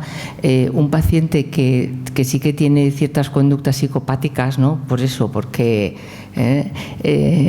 bueno, pues hay consumo y hay mucha agresividad en la familia, ¿no? Como lo que decía María, que ya tenemos adolescentes que agreden a sus padres, ¿no? Entonces, por ejemplo, esto ha sido una familia en la que hay antecedentes de enfermedad mental grave. Tanto la madre como el padre tienen hermanos con trastorno bipolar y tienen enfermedad psicótica y también tienen un hermano con un trastorno límite de personalidad, ¿vale? O sea que tanto por la rama materna como por la paterna tiene antecedentes de enfermedad mental este chico, ¿no? Pero bueno, yo no, de todas formas, aún así, no achaco la problemática del adolescente, no la achaco a una heredabilidad de este trastorno psicótico que tienen los familiares, porque si valoramos la patología familiar, es una familia que ha funcionado de una manera muy patológica, o sea que lo que él ha recibido es un modelo. Desde nuestra perspectiva, el modelo sería pues que los padres se han pegado entre ellos de toda la vida. O sea, los padres se han pegado entre ellos toda la vida. Y además, cuando los niños eran pequeños, porque él tiene más hermanos, también le pegaban mucho a él y a sus hermanos. Quiero decir, es un ejemplo, por poneros así una viñeta clínica para que veáis cómo se puede también enfocar, cómo se repiten los modelos. Se repiten los modelos, claro. Es decir, hay violencia, más violencia, más violencia, y si en ningún momento aparecen elementos que paren todo eso, porque yo creo que también tenemos que pensar en la suerte maravillosa que aparezcan otros elementos que en algún momento se pare todo eso, porque intervengan personas que no estaban en otra generación y en esa, y que algunos de ellos, si pudiera ser, hubieran sido tratados, que es otra manera también de dejar de repetir estos modelos familiares. Sí. Yo tengo una pregunta sobre el curso que se va a hacer en mayo. Sí. Si está enfocado más al psicoanálisis o es más general, porque me ha llamado la atención que María, cuando habla de las funciones parentales, ha salido que la función materna era más hacia los cuidados y la paterna era más hacia la autoridad. Entonces me parece que está... A las normas, la autoridad, los límites, sí. ¿Está enfocado el curso entonces más al psicoanálisis o es más general? Vamos a ver, el curso está orientado con una orientación analítica. Las tres somos psicoanalíticas y el curso va a tener una orientación psicoanalítica. Es decir, cuál es la teoría psicoanalítica y cómo se trabaja desde el psicoanálisis en las diferentes clases. Sí, va a ser así. Porque creo que es importante y así que cada uno también lo sepáis. Va a ser esa la orientación. pero que también... Psicodinámica, que no significa daros psicoanálisis, ¿eh? No es lo mismo. No es lo mismo. ¿Alguien quiere hablar? Sí. A ver, a mí un tema que me preocupa es con todo lo que se ha hablado del tema de los padres, las funciones parentales, todo lo que son los primeros años de vida de un niño, para luego tener su salud o no salud mental. Un tema que me gustaría que me dierais vuestra opinión es todo este a nivel judicial, las separaciones. Ahora que los niños van una semana con un padre, otra semana con el otro, cada 15 días, que yo, mi opinión, la doy ya, digo, si el mismo juez tuviera que irse 15 días a vivir a un sitio, 15 días a vivir a otro, yo creo que se lo plantearía mucho, en mi opinión, el que dejar que unos niños vayan continuamente de un lado a otro, que para mí es un tema que creo que es un error, pero en mi opinión. Por eso me gustaría que me diréis vosotros qué es lo que podéis, ahora que hay tantos casos, claro, ahora que lo lees, Sí. lo que dices eso. Estás hablando de la custodia compartida. La custodia compartida. O no. Sí, ¿o no? sí. Quiere decir, tener creo custodia que estás compartida hablando o de no. custodia compartida. Tú estás hablando No, que... sí, está hablando de la custodia compartida. Pero dices para ti Custodia dices, compartida. si dices así, pero dices que hablas de custodia que sí que exista la custodia No, que compartida. está la custodia No. compartida, que eso que para mí creo que es Nos pregunta si es una... que es una... Sí, sí. porque no se mira al niño, se mira yo creo que a los adultos, a los padres, Sí, sí, se mira sí. que el padre tenga el mismo derecho que la madre, que por supuesto Vale. creo que lo tienen, pero creo que ahí, si les preguntaran a los niños o los mismos adultos tuvieran que ir uno a otro, los mismos jueces, yo creo que se lo plantearían de otra manera. Bueno, Me que, gustaría que me digáis vosotras vuestra opinión de vuestro... pues que cada una... Hemos entendido. Que lo diga Gisela, luego yo quiero decir una cosa. Hemos entendido perfectamente, porque sobre todo eso es una cosa que nos planteamos como problema actual. Cuando yo hablaba antes al principio de patología actual que estamos viendo ahora y qué cambios sociales están habiendo que crean una forma diferente de tomarse la realidad o de sentir o de introyectar la realidad, nos referimos a este tipo de cosas. Yo te voy a contestar desde lo que yo pienso, porque entre los psicólogos muchas no nos ponemos de acuerdo, ¿eh? Entonces voy a decirte como lo que yo pienso, por mi experiencia clínica. Yo creo que evidentemente estoy de acuerdo contigo que depende quién esté haciendo la función y cómo. Es decir, no es lo mismo una madre que otra, no es lo mismo lo que haga un padre que otro padre. Entonces yo creo que es tan individual. Yo creo lo que pasa aquí, que lo dicen muchos jueces, ¿no? Ahora mismo, es que no hay el tiempo suficiente para dedicarle a saber cómo es ese padre y a saber cómo es esa madre. Y qué hace ese niño o cómo se encuentra ese niño con un padre y con la madre. Porque no tenemos una cámara para saber lo que sucede, solamente contamos con lo que dicen. ¿Qué pasa? Se complica más porque legalmente los abogados sabéis que para obtener la custodia hacen 1000 cosas. Entonces muchas veces no están teniendo en cuenta el beneficio del niño. ¿Quién es el beneficiado o el perjudicado? A veces están mezclados por otras cosas, pero sacando las cuestiones legales y las cuestiones de intenciones malignas, que digo yo, ¿no?, de cada cual, yo creo que ahora más que, y esto sí que es nuevo, muy nuevo, porque yo el otro día hablaba con una jueza que me lo decía, que se está cambiando. Antes se daba la custodia compartida desde hace unos años por defecto, ¿no? Se entendió que los dos tenían los mismos derechos y ahora no. Ahora estamos empezando a cambiar porque evidentemente que un niño, que un niño tenga el mismo derecho de tener un padre y una madre no significa que tenga la misma calidad de cada uno. Entonces, o hay que ver qué es lo que realmente un niño necesita de un padre y necesita de una madre, que a veces no es una cuestión de presencia absolutamente, es otra cosa, y lo sabemos, ¿no? Sabemos que hay papás o mamás que están con un niño diciendo que están con él y lo dejan jugando con la Play. Eso no es estar, ¿no? O que de repente le toca a un padre o una madre y lo deja con la cuidadora o lo deja con la abuela. Eso no es estar. Entonces tenemos que ver, individualizar y poner el foco a ver cómo es esa situación de ese niño individual. Yo creo que ahora se está teniendo más en cuenta, pero ya sabemos que las cuestiones de las leyes van como van. Bueno, yo voy a deciros una cosa que es un caso clínico, que para que vosotras juzguéis y penséis sobre eso, ¿no? bueno, es un caso que yo tuve, y en el sentido de que, primero, con todo lo que dice Gisela, estoy absolutamente de acuerdo.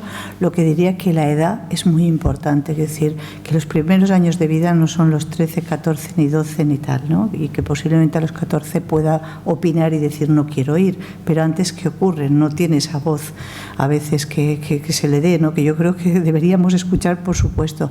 En el caso que os digo, es decir, está la custodia compartida, o estaba, y entonces de lo que la madre se fue enterando es que, para empezar, cuando iba a casa del padre, la niña se acostaba con el padre. Si no se acostaba con el padre, se acostaba con la mujer que tenía en ese momento, con el padre y con la niña. La niña no tenía ninguna habitación para nada. La niña no podía llevar nunca jamás nada de su casa, de casa de su madre a casa de su padre. Quiero decir, que si vierais, la desconexión que le permitía, y en el trabajo se veía absolutamente que no podía nombrar jamás a su madre delante de su padre, o viceversa. Ahí había mucha patología y con mucha custodia compartida. Y la madre luchó, y en el trabajo conmigo, es decir, luchábamos para encontrar que no le hablaba jamás a la madre, ni se quería comunicar jamás con ella. Es decir, que encima había muchos problemas de comunicación. Luchaba para poder decir lo que estaba pasando en la casa, y muchas veces no estaba ni con el padre, se la llevaba con la abuela, se la llevaba, el abuelo era alcohólico y tenía 2 hermanos, quiero decir, gemelos autistas, y con violencia. Esto lo pongo ya como algo bien florido y real, para que veamos la custodia compartida. ¿Qué hacemos con todo eso? Luchando con la abogada, que no había forma de demostrar que eso exactamente estaba pasando ahí. Y ese padre no tenía ninguna calidad, ni apoyaba nada, ni de tratamiento, ni nada. Es decir, y la niña, es que la veías, estaba desesperada siempre, no sabía qué decir, ni a qué jugar, ni dónde ir. Es decir, en el tratamiento lo veías permanentemente. Estaba amenazada por ese padre que nunca le dijera nada a su madre. Lo dejo ahí simplemente como custodia compartida. Yo agrego una cosita más, si me permitís, que voy a hablar también de un caso actual, muy actual, que lo que conseguí yo con un último pacientito que tenían justamente un poco, no eran tan patológicos. La verdad es que los 2 padres tenían muchas ganas de poder hacerlo bien, pero había mucha desconexión, ¿no? Y entonces el niño se disociaba.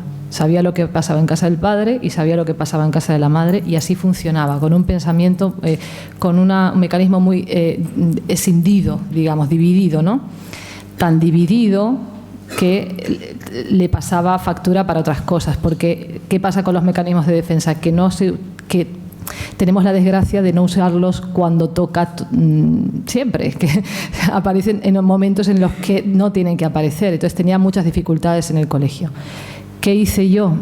Pues después de trabajar un tiempo y ver que esto existía y que este niño no podía tener esa especie de distanciamiento tan grande entre lo que sucedía en una casa y lo que sucedía en la otra, era como casi un robot, ¿no? Él sabía lo que tenía que hacer en una y sabía lo que tenía que hacer en la otra, pero se olvidaba permanentemente los libros en una casa, o sea, tenía olvidos, tenía problemas, de fracaso escolar y tal.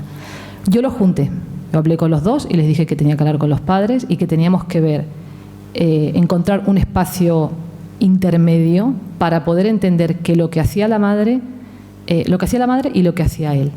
Y les dije una cosa que yo creo que sirvió en su momento, pero para poderla pensar, no porque les dije una maravilla de interpretación, es decir, porque lo pudieron pensar.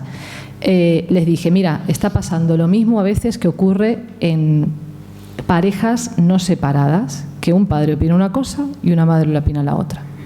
Y no están separados. Pero el niño lo que vive es la confusión, ¿no? Uno me dice una cosa y el otro me dice otra. Y entonces los niños dentro de una misma familia sin padres separados también se disocian, no saben qué está bien, qué está mal, qué puedo hacer, qué no. ¿Es bueno quejarse? No es bueno quejarse. Si estoy enferma, ¿qué me dan? Este me da una cosa, pero este me dice otra. Es decir, esta especie de primero, no comunicación, y segundo, que no se está construyendo un lugar común para ese niño, sino que cada uno está actuando individualmente de una manera muy narcisista, en el sentido de que cada uno quiere ponerse la medalla de pensar que lo que él dice es lo mejor. Cuando se creó ese espacio intermedio, las cosas mejoraron mucho en ese niño, pero costó mucho, Yo a estos padres casi les obligo a venir cada 2 meses los 2 juntos, aunque no se hablen.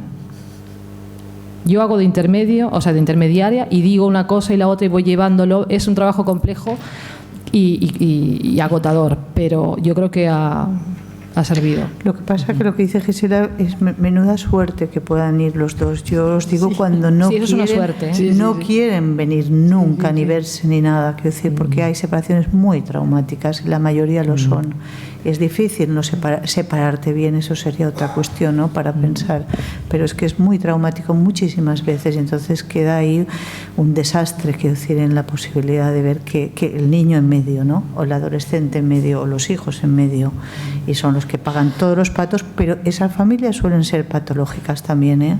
Yo no digo que sea un final feliz la separación, para nada, pero un mínimo de respeto y una posibilidad de trabajar y nunca olvidar que el niño está ahí y el adolescente está ahí en medio y que es donde va a ir a caer todo y que no tienen la culpa para nada de la separación de los padres.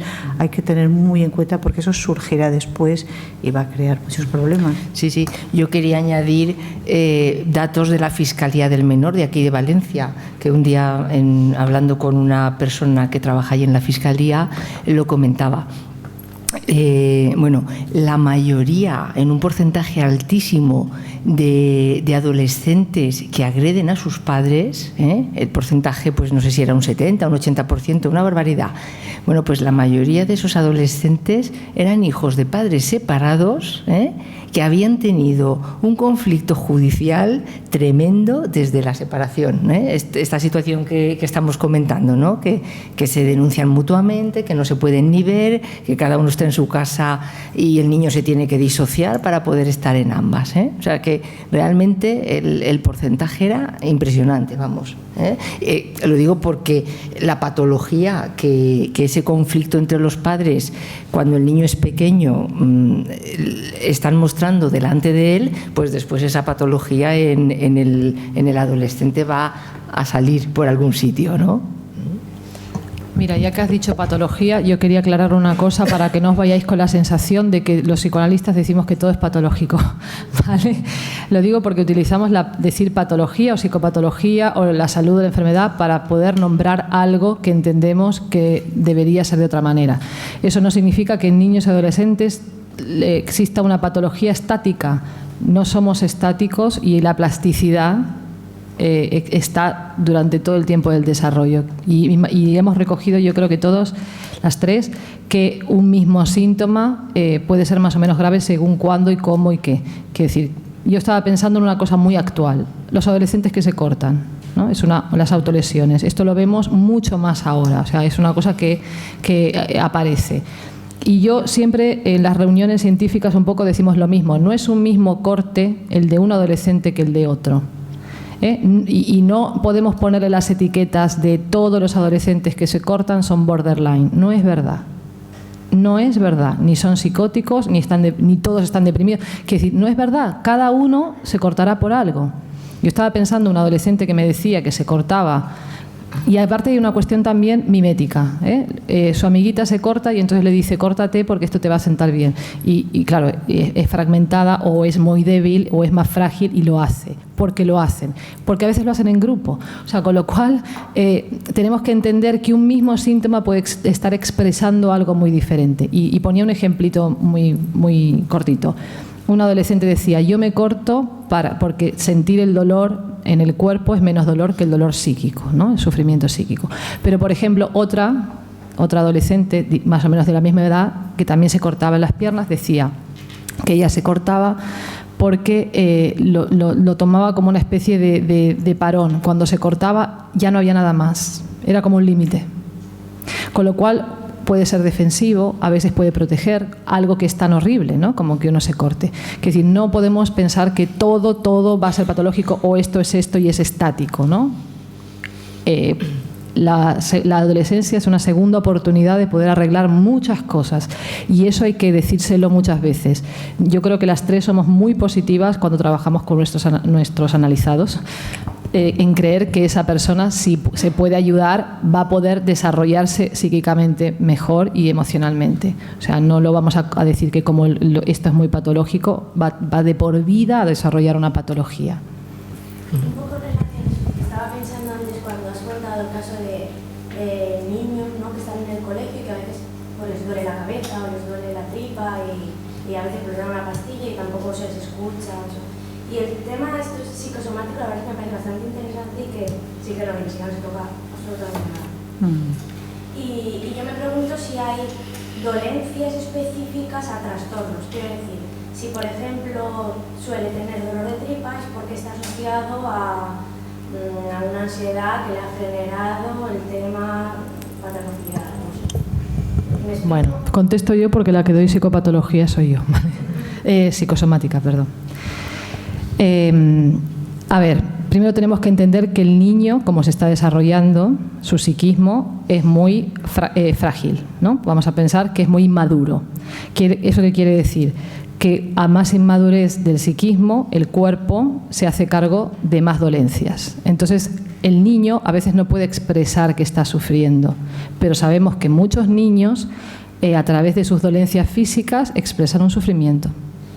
Con esto no estoy diciendo que todo el dolor de un niño de barriga es que está expresando un sufrimiento. Está expresando un sufrimiento igual en todos, ¿no? Hay que ver qué está diciendo ese niño con el dolor de cabeza o el dolor de barriga. Pero desde luego el cuerpo ha tomado el relevo. Y en los niños esto se ve muchísimo. ¿Por qué? Porque la patología psicosomática sabemos, o sea, vamos a decirlo al revés, sabemos que quien tiene patología psicosomática de adulto es porque en los primeros años, y eso sí que es una confirmación que estamos todos de acuerdo, en los primeros años ha pasado algo en esa constitución que ha dejado más fragmentado su psiquismo. Y entonces el cuerpo, de alguna manera, ha quedado como huellas en el cuerpo de algo que no se ha podido expresar de otra manera. Por ejemplo, no ha podido hacer un conflicto mental. En vez de ser un conflicto mental, hace una enfermedad. No sé si te he contestado.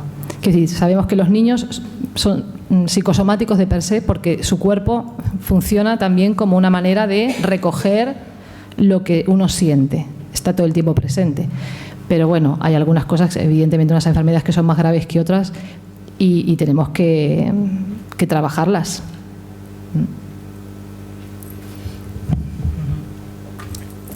¿Tenéis alguna pregunta? ¿Alguna pregunta más? No.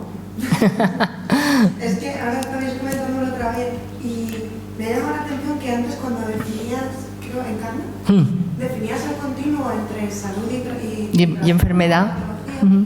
Había unos criterios y me llama mucho la atención que igual lo dais muy por hecho y por eso no lo has nombrado.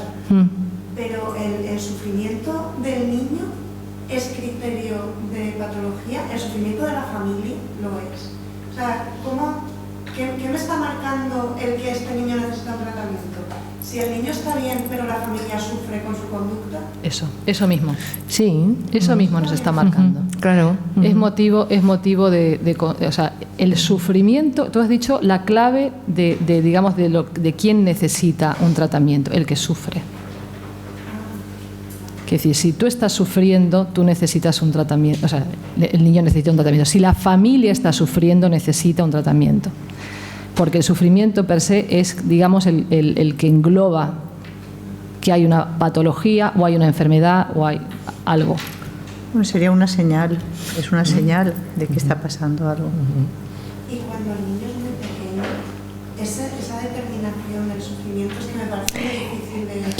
Quizá cuando el niño es más pequeño, pues son los padres, ¿no? Lo que tú quieres preguntar, yo creo que es eso, ¿no? Que quizás son los padres los que pueden ver que esos síntomas en el niño están creándole sufrimiento y lo traen a la consulta. Claro, síntomas, claro. Claro, los síntomas hacen que los padres lo traigan. Posiblemente el niño pues no va a verbalizarlo como lo estamos diciendo nosotros aquí, ¿no? No va a decir, yo vengo aquí porque me encuentro mal o porque... No, el niño no va a hacer eso. Y si es un niño pequeño, menos.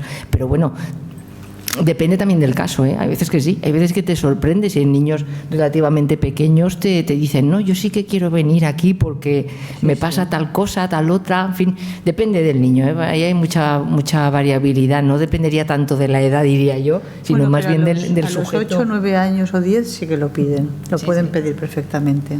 Y eso lo vemos, que a esa edad lo piden seguro si están mal y tal, pero lo que dice Encarna es mucho el entorno, los padres que estén atentos atentos a que un niño no come, no duerme, patalea, está muy agresivo, desobedece, está pegadito todo el día a su mamá y no quiere ver a nadie. Hay muchos síntomas que a poco que los padres, si quieren escuchar y ver todo eso, entonces sí que vean y que lo pueden intentar, que lo intentan, ¿no?, durante tiempo, a ver si lo pueden resolver, que esa es otra, y dejan un margen que espero que no dejen mucho para que no se haga peor, no sea más complejo todo, pero si no pueden, entonces, si tienen esa sensibilidad, pues lo acuden y lo traen.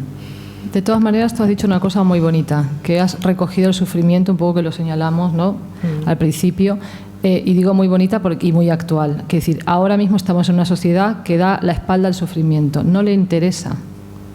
No les interesa. Cuando yo hablo de que estamos en un nuevo paradigma y hay una desubjetivización del otro, es quitarle esa calidad de sujeto al otro. Es decir, si tú, voy a poner un ejemplo muy tonto, no es lo mismo matar a alguien así directamente que apretar un botón. Ahora estamos un poco en la sociedad que aprieta el botón, ¿no? Quiere decir que no te lo dice en la cara. ¿Por qué no te lo dice en la cara? Porque evidentemente ya pasarían algunas cosas que no le dejarían ni despertar esa agresividad, ni no reprimirse, por ejemplo, de hacerle daño al otro. Ahora es la actuación, o sea, se actúa. Se le quita la subjetividad al otro, porque ¿cómo se entiende que uno daña al otro si no lo haces? Lo tienes que considerar como un objeto casi, ¿no?, como una cosa. Pero eso, Gisela, lo vemos hasta en los WhatsApps, lo vemos no, por supuesto, las nuevas tecnologías, en Internet, el Facebook, en todo, cómo son eso. las relaciones, que ahí no hemos hablado yo más. Yo digo que las redes sociales es el escenario perfecto para ver qué tipo de patología tiene cada uno. Entenderlo como patología, una especie de posibilidad de etiquetarlo, no que todo es patológico, ¿no? Está el exhibicionista, está el perverso, está el que demandante, que está esperando a ver si le pone me gusta, no me gusta, si le han escrito un WhatsApp, que si se pueden ver muchas personalidades en el cómo maneja las redes sociales. Y se dicen cosas, Gisela, que nunca las dirían a la cara directamente, jamás, y el WhatsApp funciona ahora perfectamente por ahí, ¿no? Y otro aspecto al que Gisela ha hecho referencia sería la medicalización excesiva en los niños, que vemos mucho, sobre todo cuando diagnóstico de TDAH u otros, ¿vale? Hay una medicalización increíble en nuestro país, que se da medicación a los niños como si se les estuviese dando un vaso de agua, ¿no? Como si la medicación fuese absolutamente inocua, ¿no? Cuando realmente no se sabe a ciencia cierta un niño pequeño que está tomando ya un antipsicótico, como es el Risperdal, y un metilfenidato, que es el Concerta. No se sabe a largo plazo qué va a pasar con ese niño, ¿no? O sea, imaginaros, porque el cerebro de un niño está en total formación, No sabemos a nivel social, porque esto yo creo que ya es un problema social, ¿no? No sabemos a nivel social con qué nos vamos a encontrar en el futuro, cuando todos esos niños medicados, que son tropecientos mil, lleguen a ser adultos, ¿no? ¿Qué va a pasar con todos estos individuos que llegan a la edad adulta y se han pasado toda su infancia y toda su adolescencia tomándose una medicación? Pero en Carnas sí que sabemos por las investigaciones que están los laboratorios detrás, y también sabemos que a partir de ahí se crean otras enfermedades y se cronifica. Y lo sabemos por investigaciones que empezó todo también en Estados Unidos. Es decir, que ellos ya saben de todo eso, y ahora nosotros, de conejillos de India, de todo esto sí se sabe por investigaciones. ¿Qué opináis sobre el origen de la neurosis en principio y la gama de los niños? ¿Qué opinamos? Sí, como desde vuestra perspectiva. Sí, como un síntoma sería, sí, como un síntoma. Pues la verdad es que yo en mi experiencia clínica es un síntoma, fíjate, que lo puedes ver en un niño ante múltiples situaciones o factores, que es lo que yo he comentado antes un poco, que la enuresis, nosotros... Hay que diferenciar la enuresis primaria de la secundaria, ¿no? La primaria es la que nunca retiene, y la secundaria es la que ha retenido. La secundaria, la secundaria la relacionamos más con algo traumático, una ansiedad, una manera, se entiende como un síntoma, pero porque el niño reacciona frente a algo que le ha sucedido y que no ha podido tramitarlo bien psíquicamente, digamos, o emocionalmente. Entonces hace síntoma, que no es lo mismo que la enuresis primaria, que hablaríamos de otras cosas, no biológicas, porque cuando vienen a nosotros han pasado ya por médicos que les han dicho que no tienen ningún problema de vejiga, por ejemplo, ¿no? Secundaria de una sobreexcitación del niño, ¿no? Pero ¿qué tipo de Claro. sobreexcitación? Cuando hablamos de sobreexcitación hablamos a nivel psíquico. Quiere decir, a nivel psíquico significa que nosotros tenemos una energía, ¿no? Una energía que viene del psiquismo y del cuerpo, ¿no? Que nos ayuda a hacer las cosas. Si la dirigimos hacia el pensamiento, podemos llegar, o sea, el pensamiento hacia lo psíquico, podemos pensar. Si la dirigimos, digamos, hacia lo sensorial, podemos sentir. Si la dirigimos hacia el cuerpo, ¿no? El cuerpo se excita, de alguna manera percibimos. Entonces, hablamos de ese tipo de excitación. Cuando decimos que un niño se excita... No es sexual. No hablamos sexualmente. No es sexual, ¿eh? Y cuando hablamos sexualmente, hablamos de una sexualidad en el cuerpo. No entendemos, cuando decimos los psicoanalistas sexualidad, no decimos genital. No hablamos de una sexualidad genital. Hablamos de una sexualidad en el sentido de que el cuerpo siente. Eso es sexual, en el sentido de que yo cuando toco a alguien, evidentemente tengo una sensación y me produce un placer, porque me siento relacionada, me siento contenida, me siento segura. En ese sentido hablamos de lo sexual. Pero bueno, en las clases nuestras un poco explicamos qué significa la sexualidad en los niños para nosotros. Pero bueno, por tu pregunta, desde luego mi experiencia es que un niño puede reaccionar con una enuresis secundaria ante múltiples factores. Yo tengo niños que han empezado con el problema de enuresis a partir de que los padres se han separado, y otros empiezan con enuresis cuando ha nacido el hermanito. Quiero decir, son... ante situaciones diferentes, ¿no? Pero el niño expresa su malestar de esa manera. Si es intermitente, que no hay un factor objetivo. Algo, a ver, yo pienso que en la enuresis secundaria algo ha tenido que pasar. O sea, porque si un niño lo tienes que desde los 2 años, ¿no? Ha controlado esfínteres perfectamente y 5 y... pero eso es primaria. Ah, tú te refieres a una primaria, a una enuresis primaria, es que ¿te es refieres? Primaria. O sea, cuando desde los 2 años, Sí. no sé, 12, ¿no? Porque entonces sería ya, pero de 8 años. Unas noches controla, otras noches no controla. Sí, que no se consolida. Hablamos de una inmadurez también a nivel psíquico. Quiere decir, el niño no está preparado todavía para hacer no desarrollar unos determinados procesos o mecanismos de defensa más desarrollados o más saludables. ¿No? Por ejemplo, hay niños que tienen una pelea en casa y han retenido, pero si eso ha sucedido intermitentemente, los padres ya saben que ese día el niño se hará pis. Es como que está cargado, ¿no? emocionalmente y la manera, de alguna manera, de soltar su ansiedad es a través de hacerse pipi. No lo puede retener, no lo puede limitar de alguna manera, ¿no? O porque no lo puede entender. Voy a poner un ejemplo, a ver si ayuda un poquito. Es decir, son 2 hermanos gemelos, que uno nace normal, la chica, y el chico nace ciego. Prácticamente ciego, no ve casi nada. Entonces eso fue muy traumático en el nacimiento y a partir de ahí los padres, sobre todo el padre, se volcó muchísimo sobre el niño y a la niña, y de hecho luego ha traído muchas consecuencias. Y a la niña la relación no era igual para nada. Y la niña llegó a los 2 años y perfectamente dejó de hacer pipí y lo controló totalmente. El niño hasta los 8 o 9 años no pudo dejar de hacer pipí. Seguro que había más elementos todavía, pero él realmente le costaba crecer, no quería crecer, se sentía como muy arropado, protegido frente a otras muchas cosas que le estaba pasando, y también a diferencia de su hermana, que la veía, porque sí había un poquito y sabía que su hermana veía y él no.